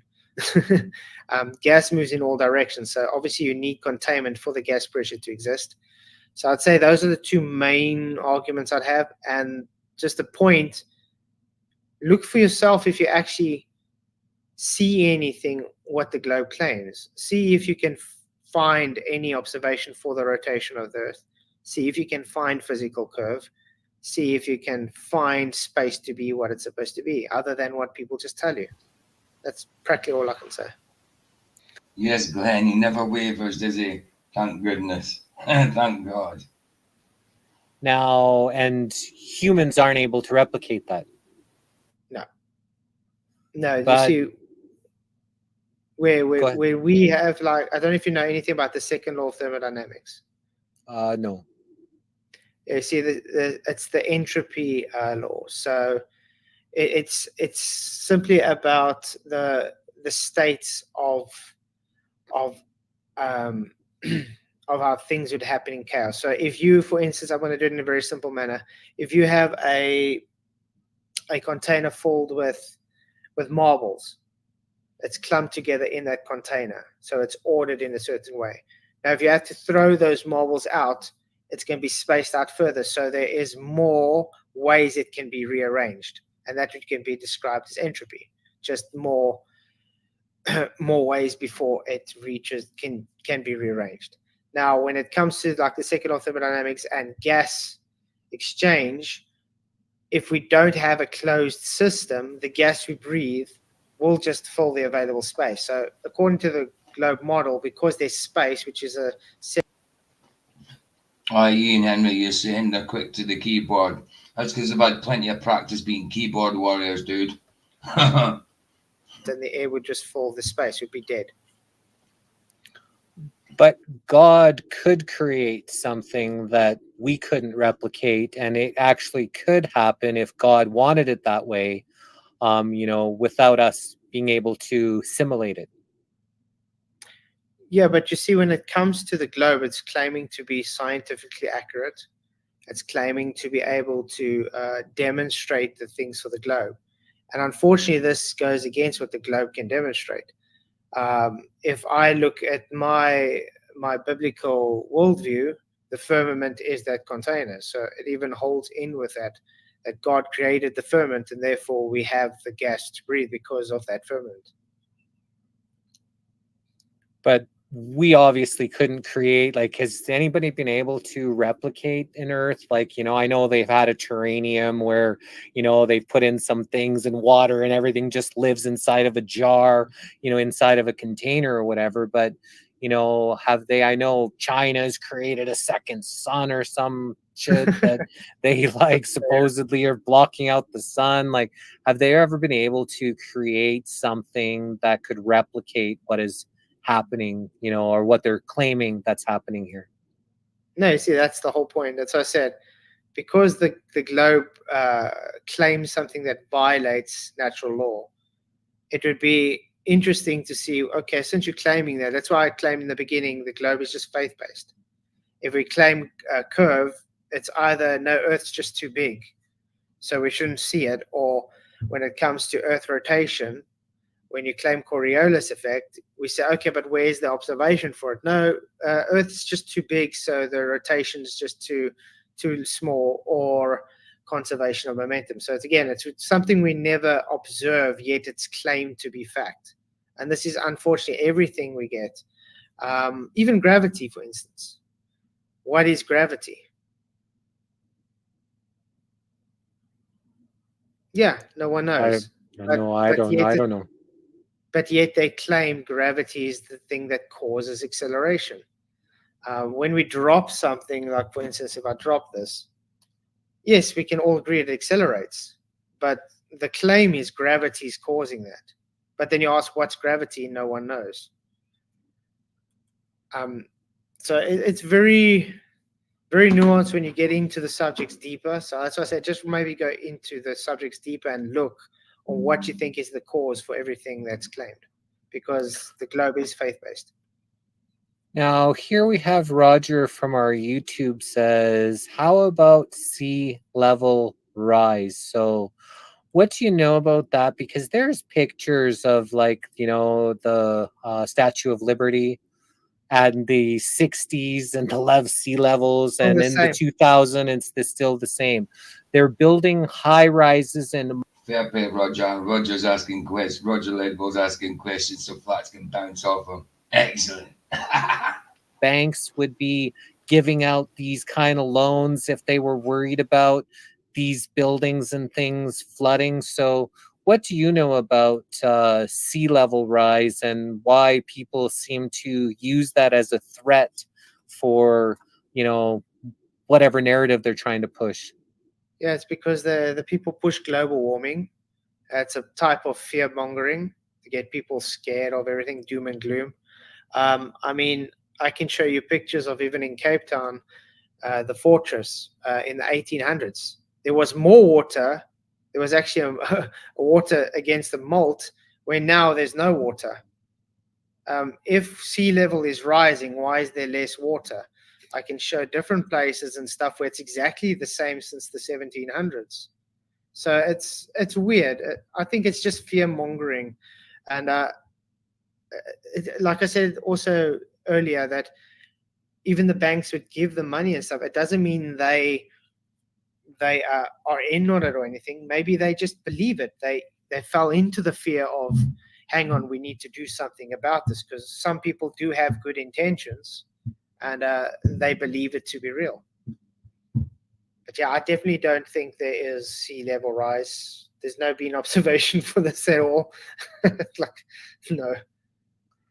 Now, what's your thoughts on climate change? Because, some people are like, climate change is fake, but yet we noticeably see things differing in, so it's not fake. Whether Those it's weather natural or something is happening, but it seems like it's being done on purpose, opposed to cow farts and whatever else that they're trying to say is causing this. Yeah, it's all the cow salt, guys. I'm sure Steve's point on this. No, like I said earlier as well with HARP, I do think they have weather manipulation, and that's why we do see the chemtrails and things a lot more as well. I think it is a push to try and push climate change, even though it's very synthetic the way they're trying to do it. Who knows the hidden agenda behind it? I can't divine someone's motives for it, but I do believe it's got to do with something in controlling, you know what I mean? Maybe if there's some kind of huge natural disaster that's going to happen to try and create world unity or something, who knows? You just don't know what the motive behind it is. In South Africa, do you notice planes in the sky farting all over the skies, creating these lines that create these clouds, and all of a sudden it's cloud covered? Like, do you notice like this stuff happening where you're at as well? Yeah, it's everywhere. We got what I like to say is that sometimes it looks like they're playing checkers in the sky. Yeah, no, it's definitely everywhere. And when the weird thing is, the more frequent it is, the more we've seen the farmers and things struggle with their crops, because it has weird weather anomalies to it. It's like where it's supposed to be hot, all of a sudden it's cold. Hey, true as Cherry Popper. Good to see you. And it never used to be that way. It's definitely been elevated, especially the last few years. And since then, you can see changes. It's interesting. STC Sala from our Rumble channel says gravity is a fundamental force of nature that attracts two bodies towards each other. I just think if I'm going to put this here, there's nothing attracting it. If I let it go, it's going to fall. If I push something off the edge, it's going to fall. There's nothing pulling it down. It's just, that's time and space. That's space. If you have something at a higher space and I drop it, there's nothing attracting it to the ground. I don't see that as a plausible explanation for it. Yeah, that's the thing. A lot of people still think of Newtonian gravity as the force that attracts things. But the thing is, in 1919, Einstein with general relativity superseded that. And according to Einstein, gravity is not a force. Although people still work of gravity, Good to see you, Shifty Eyes Shady. that it's just them describing it as one. And that's why I said nobody really knows what gravity is. I, on the other hand, do believe that when, like, you hold your flask up, you are able to support it. The air around it can't support it. So if you have to let it go, it's going to just displace the medium around it, and it has to get to its next relative equilibrium point. And that's practically how I see it. And that's why I call it, we call it relative density disequilibrium. Now, no longer on the ball, who we had recently interviewed, amazing guy's done some great work on his WikiLeaks or Wikipedia for, the flat earth and stuff that NASA have said. That's really good. If you haven't checked that out, it's worth it going. He's saying, what does Flatzoid think about upward moving earth as an explanation of things falling? No, I don't agree with it. I have been very outspoken about this with like Dal and their Beyond the Imaginary Curve, because they do believe. Well, it's weird because they don't claim it's an upward rising Earth, but they do claim it's an accelerating upward Earth. So to me, it's the same thing. I don't agree with that at all, especially if you take into account that if it's constantly accelerating, it should be going billion times faster than the speed of light by now. You know what I mean? It's insane. No, I don't agree with that at all. Now, what kind of stuff that you think that you wanted to share with our audience here today that maybe we haven't talked about here yet? I don't know. I just think it was a great discussion. It was good to see your take on things as well, because I didn't really know you and stuff, but then when I was looking through some of your interviews, it was really cool. What I like about your channel is it's very laid back, and you just, you're very open to things, and that's what I like about it. But yeah, I practically say what I do, and I really appreciate you inviting me onto the show. Yeah, thanks so much. And I don't claim to know anything. I'm just trying to learn. And the more I learn, the more I know that I know nothing. And that I'm just trying to figure this out. I'm just asking questions. I'm giving a voice to the voiceless, people that are being censored. We focused the first year on a lot of doctors. We've interviewed over 80 doctors in our 800 interviews. So, we're just, doing the best to just, try to show all kinds of different sides to people, because nobody knows everything. And I think that they've purposely made it so people are constantly questioning, so we can't get that firm understanding. But I truly believe our mission is to, to remember our connection to Source, God, Creator, to remember that we were never disconnected, that we've always been His. We've always had that connection, and we've always had, the abilities that was instilled in us. Yeshua said, you can do everything I can do and more. Right? So we all have that inside of us, and it's just remembering that we aren't worthless sinners like they try to tell us we are. Yeah. That's an awesome. That's what I say. That's why I appreciate what you do, because it's good to be open with things. I think people today are very closed-minded, and they don't really want to get challenged in what they believe and what they want to see. I think that's also kind of pushed into the narrative of a person's upbringing. If it goes against what you taught and how it is, then you should shun them and just be negative. And I think that's something that needs to change. You guys are great. Enjoying the comments to Flatzoid. Do you think Jesus is God, aka the Trinity doctrine? He said that earlier. I didn't think No Longer on the Ball was here, but maybe you would like to answer that. Yes, 100%. Yes, I like Jesse because he doesn't talk bad about people. He let the people make their own mind. It's all about respect. You let people speak and do not push their emotions. I just, like I've seen a bunch of your trolls that are here, and they've been relatively, okay. I usually don't allow too much trolling here. If you're not here to ask questions, if you're here disingenuously, I don't usually tolerate it too much. I know that you've pushed it out onto your channel, so I imagine those are, a bunch of people that follow you around wherever you go, and they just decide to try to, cause chaos to you and anybody else that aligns with you. So I've let them all go here, because, like I said, they haven't been too bad. But whatchamacallit, But we used to trolls anyway, so it doesn't really bother us anymore. It's like, yeah, just take it. Awesome. Okay, well, Wrong flats, they bother me, hence why I'm doing this live stream. for 2 hours. What's new for you? Like, In general, no, they don't. I'm used to them. part-time online, you work, you family man, you're Yeah. a part-time YouTuber. Do you like the other platforms? Are you mostly just on YouTube? Do you go on other people's shows a lot? Like, what's your kind of what motivates you? Yeah, I do work, so this is a part-time thing. I usually go live practically every single night. It's only Tuesday nights that I usually have off. Yeah, I got my 3 children, my wife and stuff. I do have this as my passion, and I do enjoy it, and I do hope it grows even more. Mostly on YouTube, and then obviously I do stream on Kicked as well, on Twitter, on Instagram, TikTok, and so forth.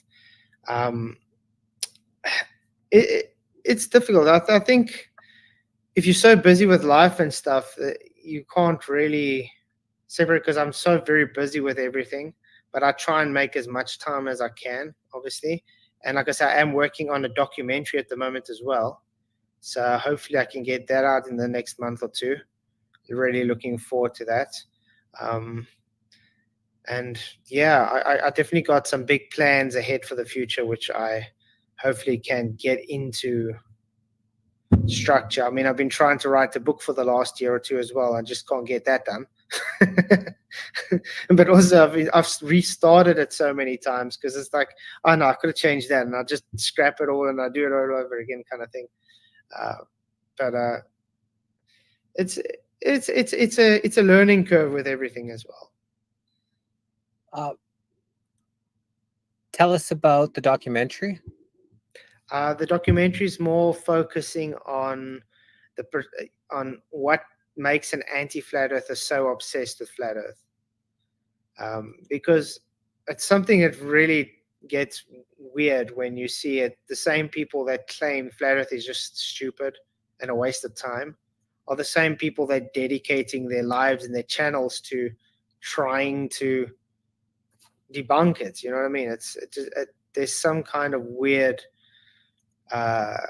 characteristic to what we call anti-flat earthers, and I'm trying to get behind what causes that obsession, and that's what the documentary is about. If you had found a magic lamp that you could rub it, and you got granted 3 wishes, what would those wishes be? Wish for more wishes. No, I'm joking. What did I don't know. I think it would be difficult, because the thing is, what can you really wish for that's not going to, I mean, you can, for instance, say stop world hunger, but what other implications will that have if you stop world hunger, for instance? Or if you say, just give me a bajillion amount of money that I will never go poor, but what will that help? It's not like it's going to make you a better person, or you just. So I think I don't really have anything that I would really wish for, other than maybe say, I wish everybody that will come to the realization of truth. That's about it. Revelation, do you think that we're living in that this time? Do you think that people are Parts of it. using it as a playbook in order to accelerate things, to make it look like we're living in those times? Like, what's your thoughts? Some Yeah, there's people still believe Revelation already all happened, and that, this is just, they're just recreating it to keep the fear narrative going. yeah, I think we are in parts of a relation. Like I said, I do believe we are in the end times, but I mean, people have been thinking this for how many years now? And there's still some prophecies that have to be fulfilled before it can be claimed to be, exactly like that. I do believe we are kind of close to seeing the things. I mean, even just the weather that's happening, like with the weather manipulations, like it says, you'll see strange weathers in various parts of the world, just like we see now. But I think people do use that kind of to say, oh, the end is nigh. We're going to die now, kind of thing. So, yeah, I do think people use that to their advantage. But I won't say it's going to be now. I mean, it could be any. I mean, according to my beliefs, it could be now. It could happen in 2 minutes. It could happen in 10 years, 100 years. It doesn't really matter anyway. It's just my heart is, are people ready? That's all. Are you ready? I'm ready. No doubt. If for some reason you needed to meet the creator, in a very short period, would you be happy with, what you've done so far throughout life? Yeah, obviously, I do sometimes wish I could have done things different, but I know I've done it to the best of what I could do in my abilities.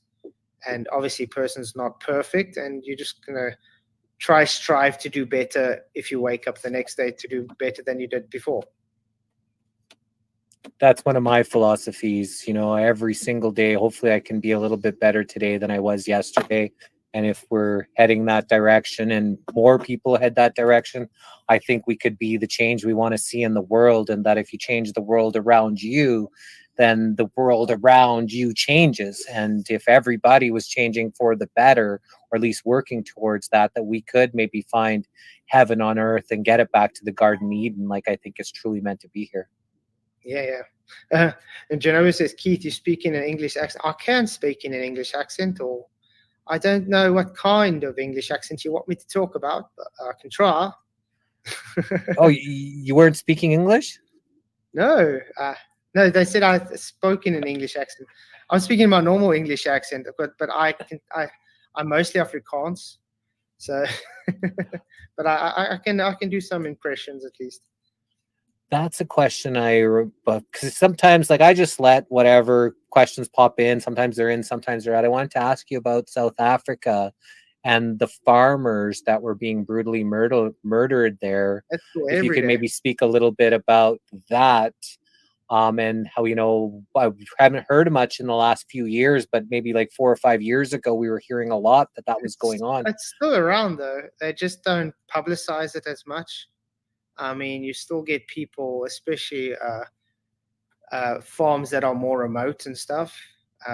They still do get a lot of the farm hatred, killings and stuff. It's like, but I think it is part of government push, because a lot of the times the government doesn't really want anything to know about it. You know what I mean? This is the same thing that happened in Rhodesia, Zimbabwe. Remember Zimbabwe when it was still Rhodesia? It was the same thing, because they were trying to get people off the lands, trying to scare them off so they can give the lands to people. And now that those people that could till the land, that knew what they was doing, it was gone, the people that took over the land is asking for them to come back because they've messed the economy up. They've messed all the lands up. And that's exactly what's busy happening here. They're trying to chase all the people that have knowledge on farming away so they can give it to people that don't know what the hell they're doing. And eventually they're going to just, do what they did to Zimbabwe, throw it away. Well, but it is still happening. What's happening here in Canada is something called UNDRIP, So that's the United Nations Declaration to give the land back to the indigenous people. So they're saying that all these farmers and landowners, that they're going to say, look, this land was all stolen land. We're going to give it back to the natives, as they own all of the native, chiefs, the people that are controlling them. And then they're going to take that land from them, but it's going to be a way for them to get people off of the land, and in hope they're going to give it back to the natives of the land. But it sounds like maybe that's what's similar Land happening grab. there. It's the land grab to get people off Mhm. of the land, and say they're going to give it back to these the people of the land, but it's just a matter of stealing the land so people can't Exactly be that. self-sufficient. It's exactly that, yeah. And it's sad. It's actually everywhere. It's international. It's not just localized, you can say. It's everywhere. That's why I say there's definitely something happening that people don't understand. Are there any places in the world that you haven't gone to yet that you still want to explore? I haven't been out of Africa, but I do have family in America and New Zealand and Australia and the UK. So I have family all over the world. I just haven't been out of Africa though.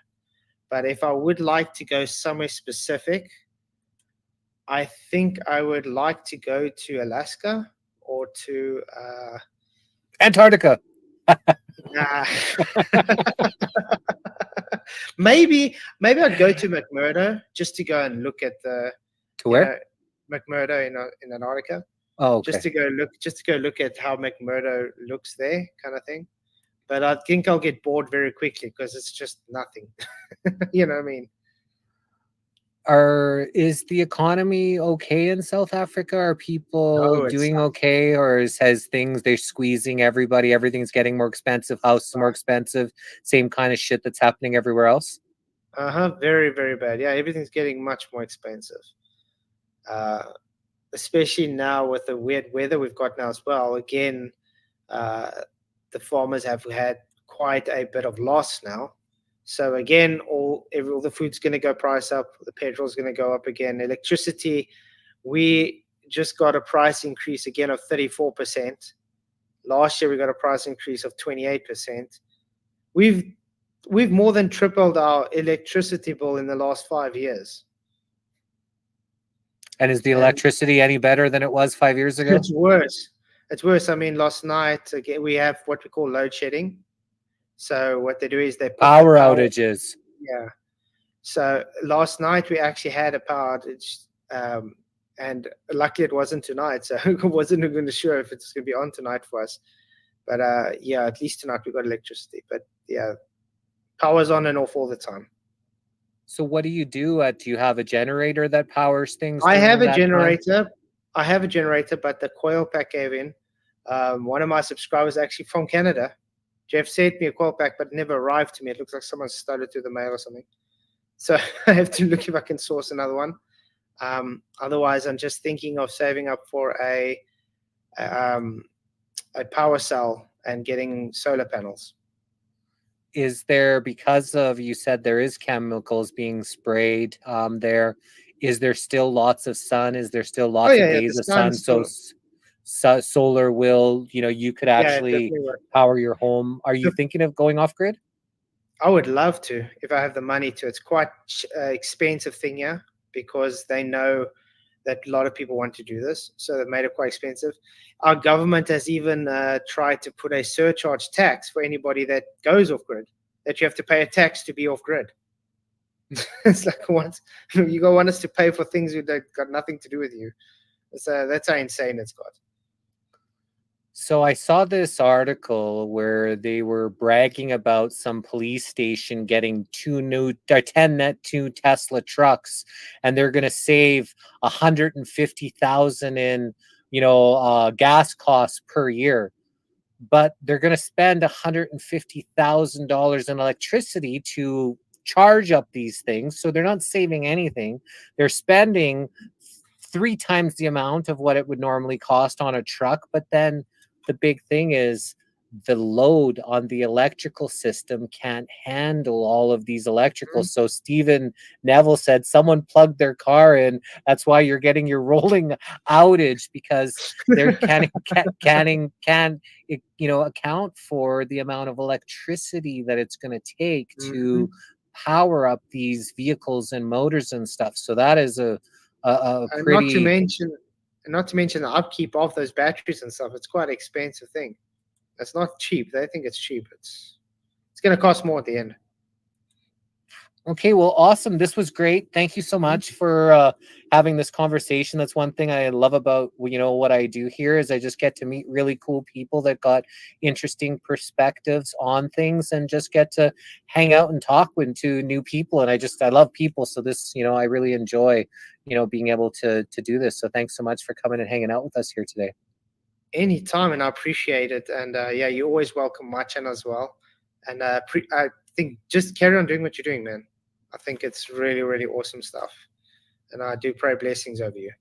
For sure. Thank you so much. Appreciate that. Well, may the source be with you and protection around you during this pivotal time in history. Thanks for all the likes, comments, hearts, shares, and stars. We appreciate all of your love and support. And we appreciate all of your trolls that came in and added some little bit of life and a little bit of battle to the comments and stuff. So that was interesting. May the source be with you all, protection around you. Knowledge is power. The more knowledge we all have collectively, the less power they have over us. For one love, one heart, one life. Namaste, everyone. And if they ever ask you to put on a breathing inhibitor again, you know what to say. No maske. Okay. Thanks, everyone. Thanks, everyone. Thanks, Flatzoid. We'll be back tomorrow. We've got Amy Mitchell coming back for a second time. She's an ex-nurse that obviously kind of got shafted out because of these protocols and things like that. So I think her kids were taken, or she's got a pretty wild story. So again, we interview everybody from every type of perspective. We've interviewed quite a few people that have the government, this Child Protective Services, stolen their kids, and they're fighting them for all kinds of different reasons. So this is definitely an interesting time to be alive. But we'll see you next time we see you. And then Saturday, we've got Diego Garcia. He's coming back for, I think, the 9th time. He goes hard how Zionism infiltrated America through the Louis Brandeis and, the Zionist movements and, the rise of the experts. So he goes really deep into enlightening people on why the system has gone the way it has with the so-called trust the experts. It all became, that was their narrative, and why people don't. I don't know if Flats is having a stream. I'm not sure. It looks like he might be typing something. Looks like he might be typing something to make a stream. I do not know. Let me just see if he's saying anything for it. All right, it's stopped. It's finished. Right, cool. So, stop screen. Right, yeah. Let's just wait and see if he's got a notification. Right, let's check his channel. Let's check his channel. He says he might do a little after show. Can't see anything yet. Oh God. 2 seconds, guys. Outside. F.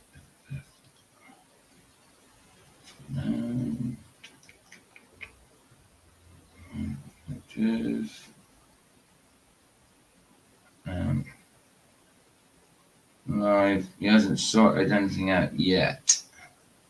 I dare say. Let's check his community. 2 hours ago. No, nothing yet. Let's give it a. Oh, hold on. There we go. Yo, how you doing, bro? I'm doing good, man. The trolls are out in droves today. You groovy? Yeah. Oh, dude, that's what. Oh, there's Flatzoid here. Oh, you knew I was streaming, did you, dude? Hola. Yeah, I saw you were live. Yeah, I thought. Hello. I thought you were going live, Flats. I thought you were going live.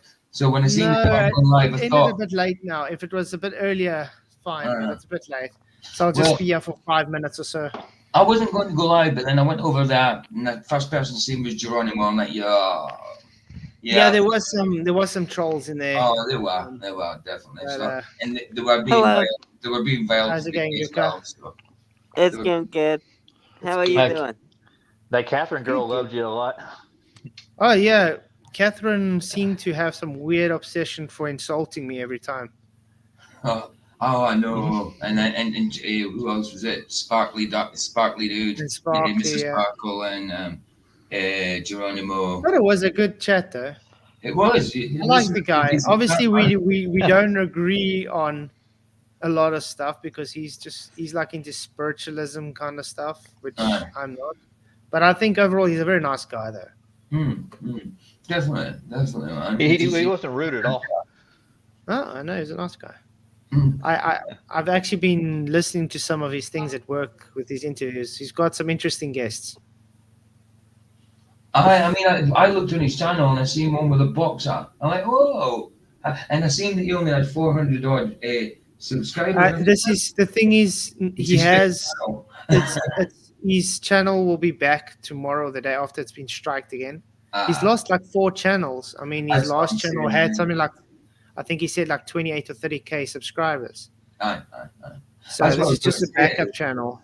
That's what I was going to say, because when I seen the boxer he had done, I was like, how did he get that boxer with 400 odd subscribers? And then I realized when he said tonight he's got 5 channels or had 5 channels, like, that's what it's got. Yeah. Nah, he was very fair. Because he gets striked a lot for the things he talks about. So Well, yeah, he's very good. I mean, I didn't like the namaste at the end, but yeah. I was Isn't trying to namaste- look for Mother isn't- Earth in the Oh, Bible. no, hold on, sorry. Namaste is just a greeting in foreign, isn't it, in a different language? Yeah, Yes. it's Mhm. yeah. Oh, sorry, I was thinking he was doing the what do you call them? The Hare Krishnas do when they say It is part of Hinduism. Goranga. I was thinking it was that Goranga. But I mean, yeah. Yeah, sorry, I'm getting it wrong. But I don't know. I can't seem to find Mother Earth like you were saying. No, it's not in the Bible. It's I've not. looked everywhere. I can't find it on any translation either. Barry said it's in the Bible. What? Barry said it's not in the Bible. I checked. What? I said, no, I didn't think it was in the Bible unless it's some weird translation. It's not No, that. all those translations I've seen, I What don't see kind- it. You don't worship. You don't worship Earth. So there's- Mother Earth. Yeah, Mother No. Earth, yeah. no such thing as Mother Earth. Oh, Not in the I don't know Bible. what Bible he Scripture. was reading.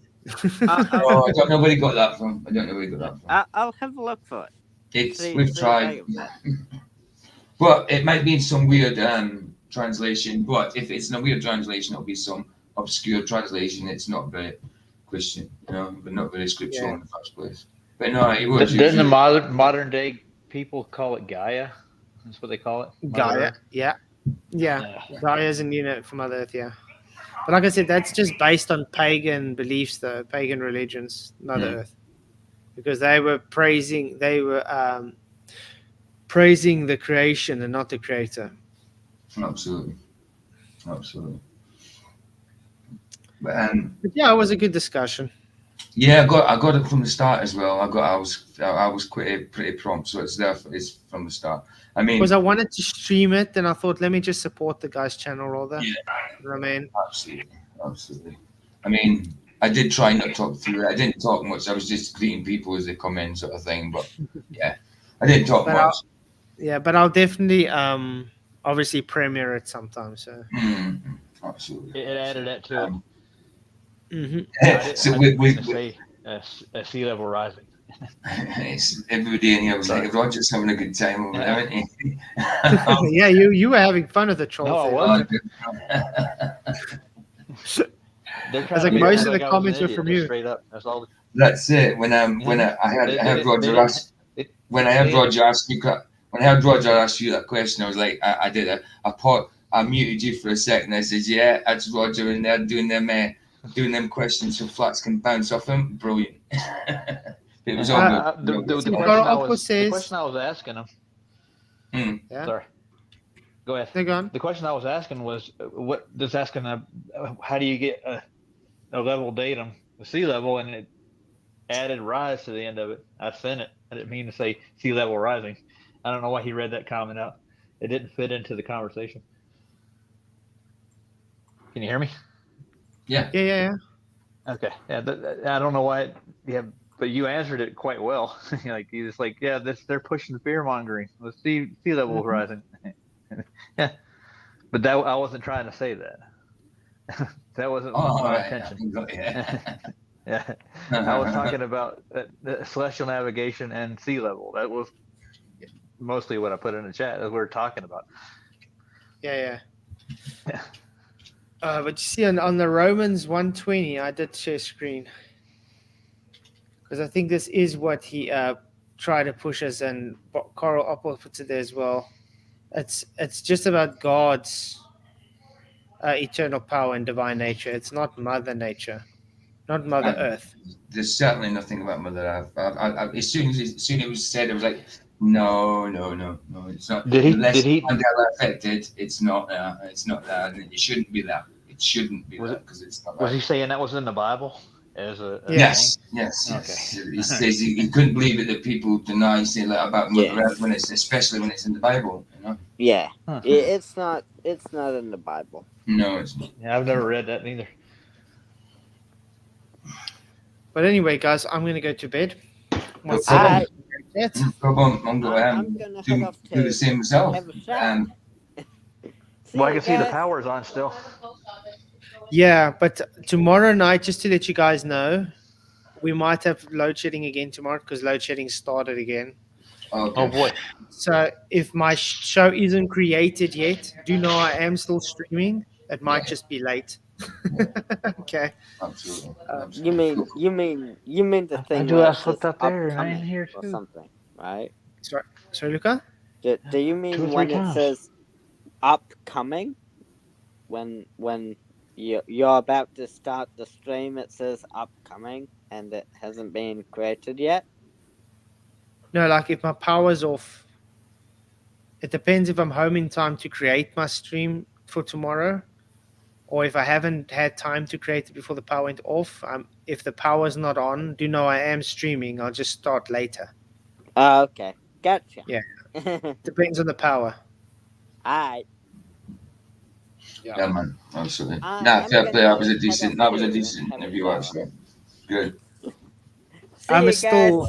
Oh, that's Vicky. I knew she'd want to come in. I just WhatsApped her saying, Hey, Vicky. Hiya. Hi, Vicky. Can you mute the troll? Okay. Don't want to hear his mouth. I'm sorry. All right. Luca, All right. I'm not sorry. I am done. I literally don't ever want to have to listen to you drool on and ruin the show. You're going to say what? Hey. Was it good? It was a good chat. Definitely a good chat. The guy was decent as well. He was sound. Yeah, he's a nice guy. Open-minded and stuff, You know what I mean? Did you watch some of it, Babe, didn't you? You seen a bit of it? Yeah, some of it, but their chat was horrendous. I know. That's why I did this. That's why I did it. That's why I came live, to be honest. That's why I came live. Because I knew a few people won't want to be in there with Geronimo and that. So, and I didn't. It was Mr. Sparkles was already being fell with you, wouldn't you? Oh, he's gone. He's gone. I knew he'd go when you come back. Babe. I'm glad. That's why I came in. I'm not gonna lie. He came in at the start. Not at the start. About how far in? About an hour in, maybe 3/4 an hour in. But he said, I said, look, Luke. He said, what do you want? And he said, he just started typing. He stayed quiet, so he started typing the private chat. He says, just came. He said, oh, is it okay? I'll stay quiet. And then he says, is it okay if I stay? He says, if you be quiet, don't say anything because all I'm doing is greeting people as they come in. It's an interview and I don't want to interrupt you too much. But he didn't say anything the whole night when he was there, so all good. But yeah, I know where Vicky's going from. She's sick of him. She's sick I'm done. I'm so done. But we don't need to go on about him, babe. He's an idiot. We know that. No, I came in for the purpose of getting rid of him, and I will do it every time I see him. And I'm not sorry about it, but I'm going because I'm going to bed. All right, I'll give you. Everyone in chat, you're welcome. Yeah, listen, Flats has just got here. Flats is going to bed, and I'm just going to say good night and let people know I'll be on tomorrow morning. Right. I'll get phone, babe. Okay. Yeah. Love you. Love you. See you all tomorrow. Bye. Just good to see you, Vicky. Right, guys, I'm also off. I'm freezing my toes off here. I need to go to the bed. point, isn't she? Oh well, no, I can't blame her. See you tomorrow, Flats. Yeah. Just and oh wait, has Duffy got hold of you yet? Oh. I've been checking my emails. He hasn't emailed me back, so I'm gonna go to his website and see his thought. Yeah. PJ, there's a video you can actually stream about tomorrow. What's that? I'm gonna send you the link. I sent it to Dave already. Jesus Freak. Okay. That other guy that what's that dude that misinformation agent idiot that yes. Okay. He did a video about Dave Jesus Freak Computer Geek, and the guy is so stupid. I'll do that. He tried to do a background check on Dave, and he's claiming he never worked for NASA or was an engineer. Yeah. And wow, even Dave was laughing his head off at this. Is it the wrong guy? He doesn't. And this is why we say these people are idiotic. I'll send you the link, and then you can review it tomorrow. He came in and told us that as well, didn't he? That that he'd checked up on him. Remember? He came in and told us that. I didn't believe him. He actually did. It's embarrassing. Oh, nice. Okay. It shows you the level of research people do. That is, what can we do? Anyway, I'm gonna go. Cheers, man. All right, no problem. Nice one for coming in afterwards, dude. I didn't know if you knew I was live or not, but I kind of. No, I knew. Yeah. Vicky also said you guys gonna say. I said, if you don't want trolls, then definitely come here. Cool. Nice one, dude. Nice one. Cheers, man. Thanks for. Bless you, man. See you tomorrow. Cheers, guys, everybody. Blessings. Yeah. How do I leave? Oh, there we go. How do I leave? Like he hasn't been in stream yet before. Anyway, 8 a.m. GMT in the morning. See you guys in a few hours. Well, a few hours. It's still another 10. I'm thinking it's late, but it's not. See you guys in about 10 hours then. I shall be on in the morning, either with the second part of what I was doing today or whatever Flats was on about, and I can do the second part the next day. All right, guys. Bless you. Nice ones for coming, and I hope you enjoyed the interview with Flats. Brilliant. Bless you, guys. Either sunset speak, indeed. Ta-da.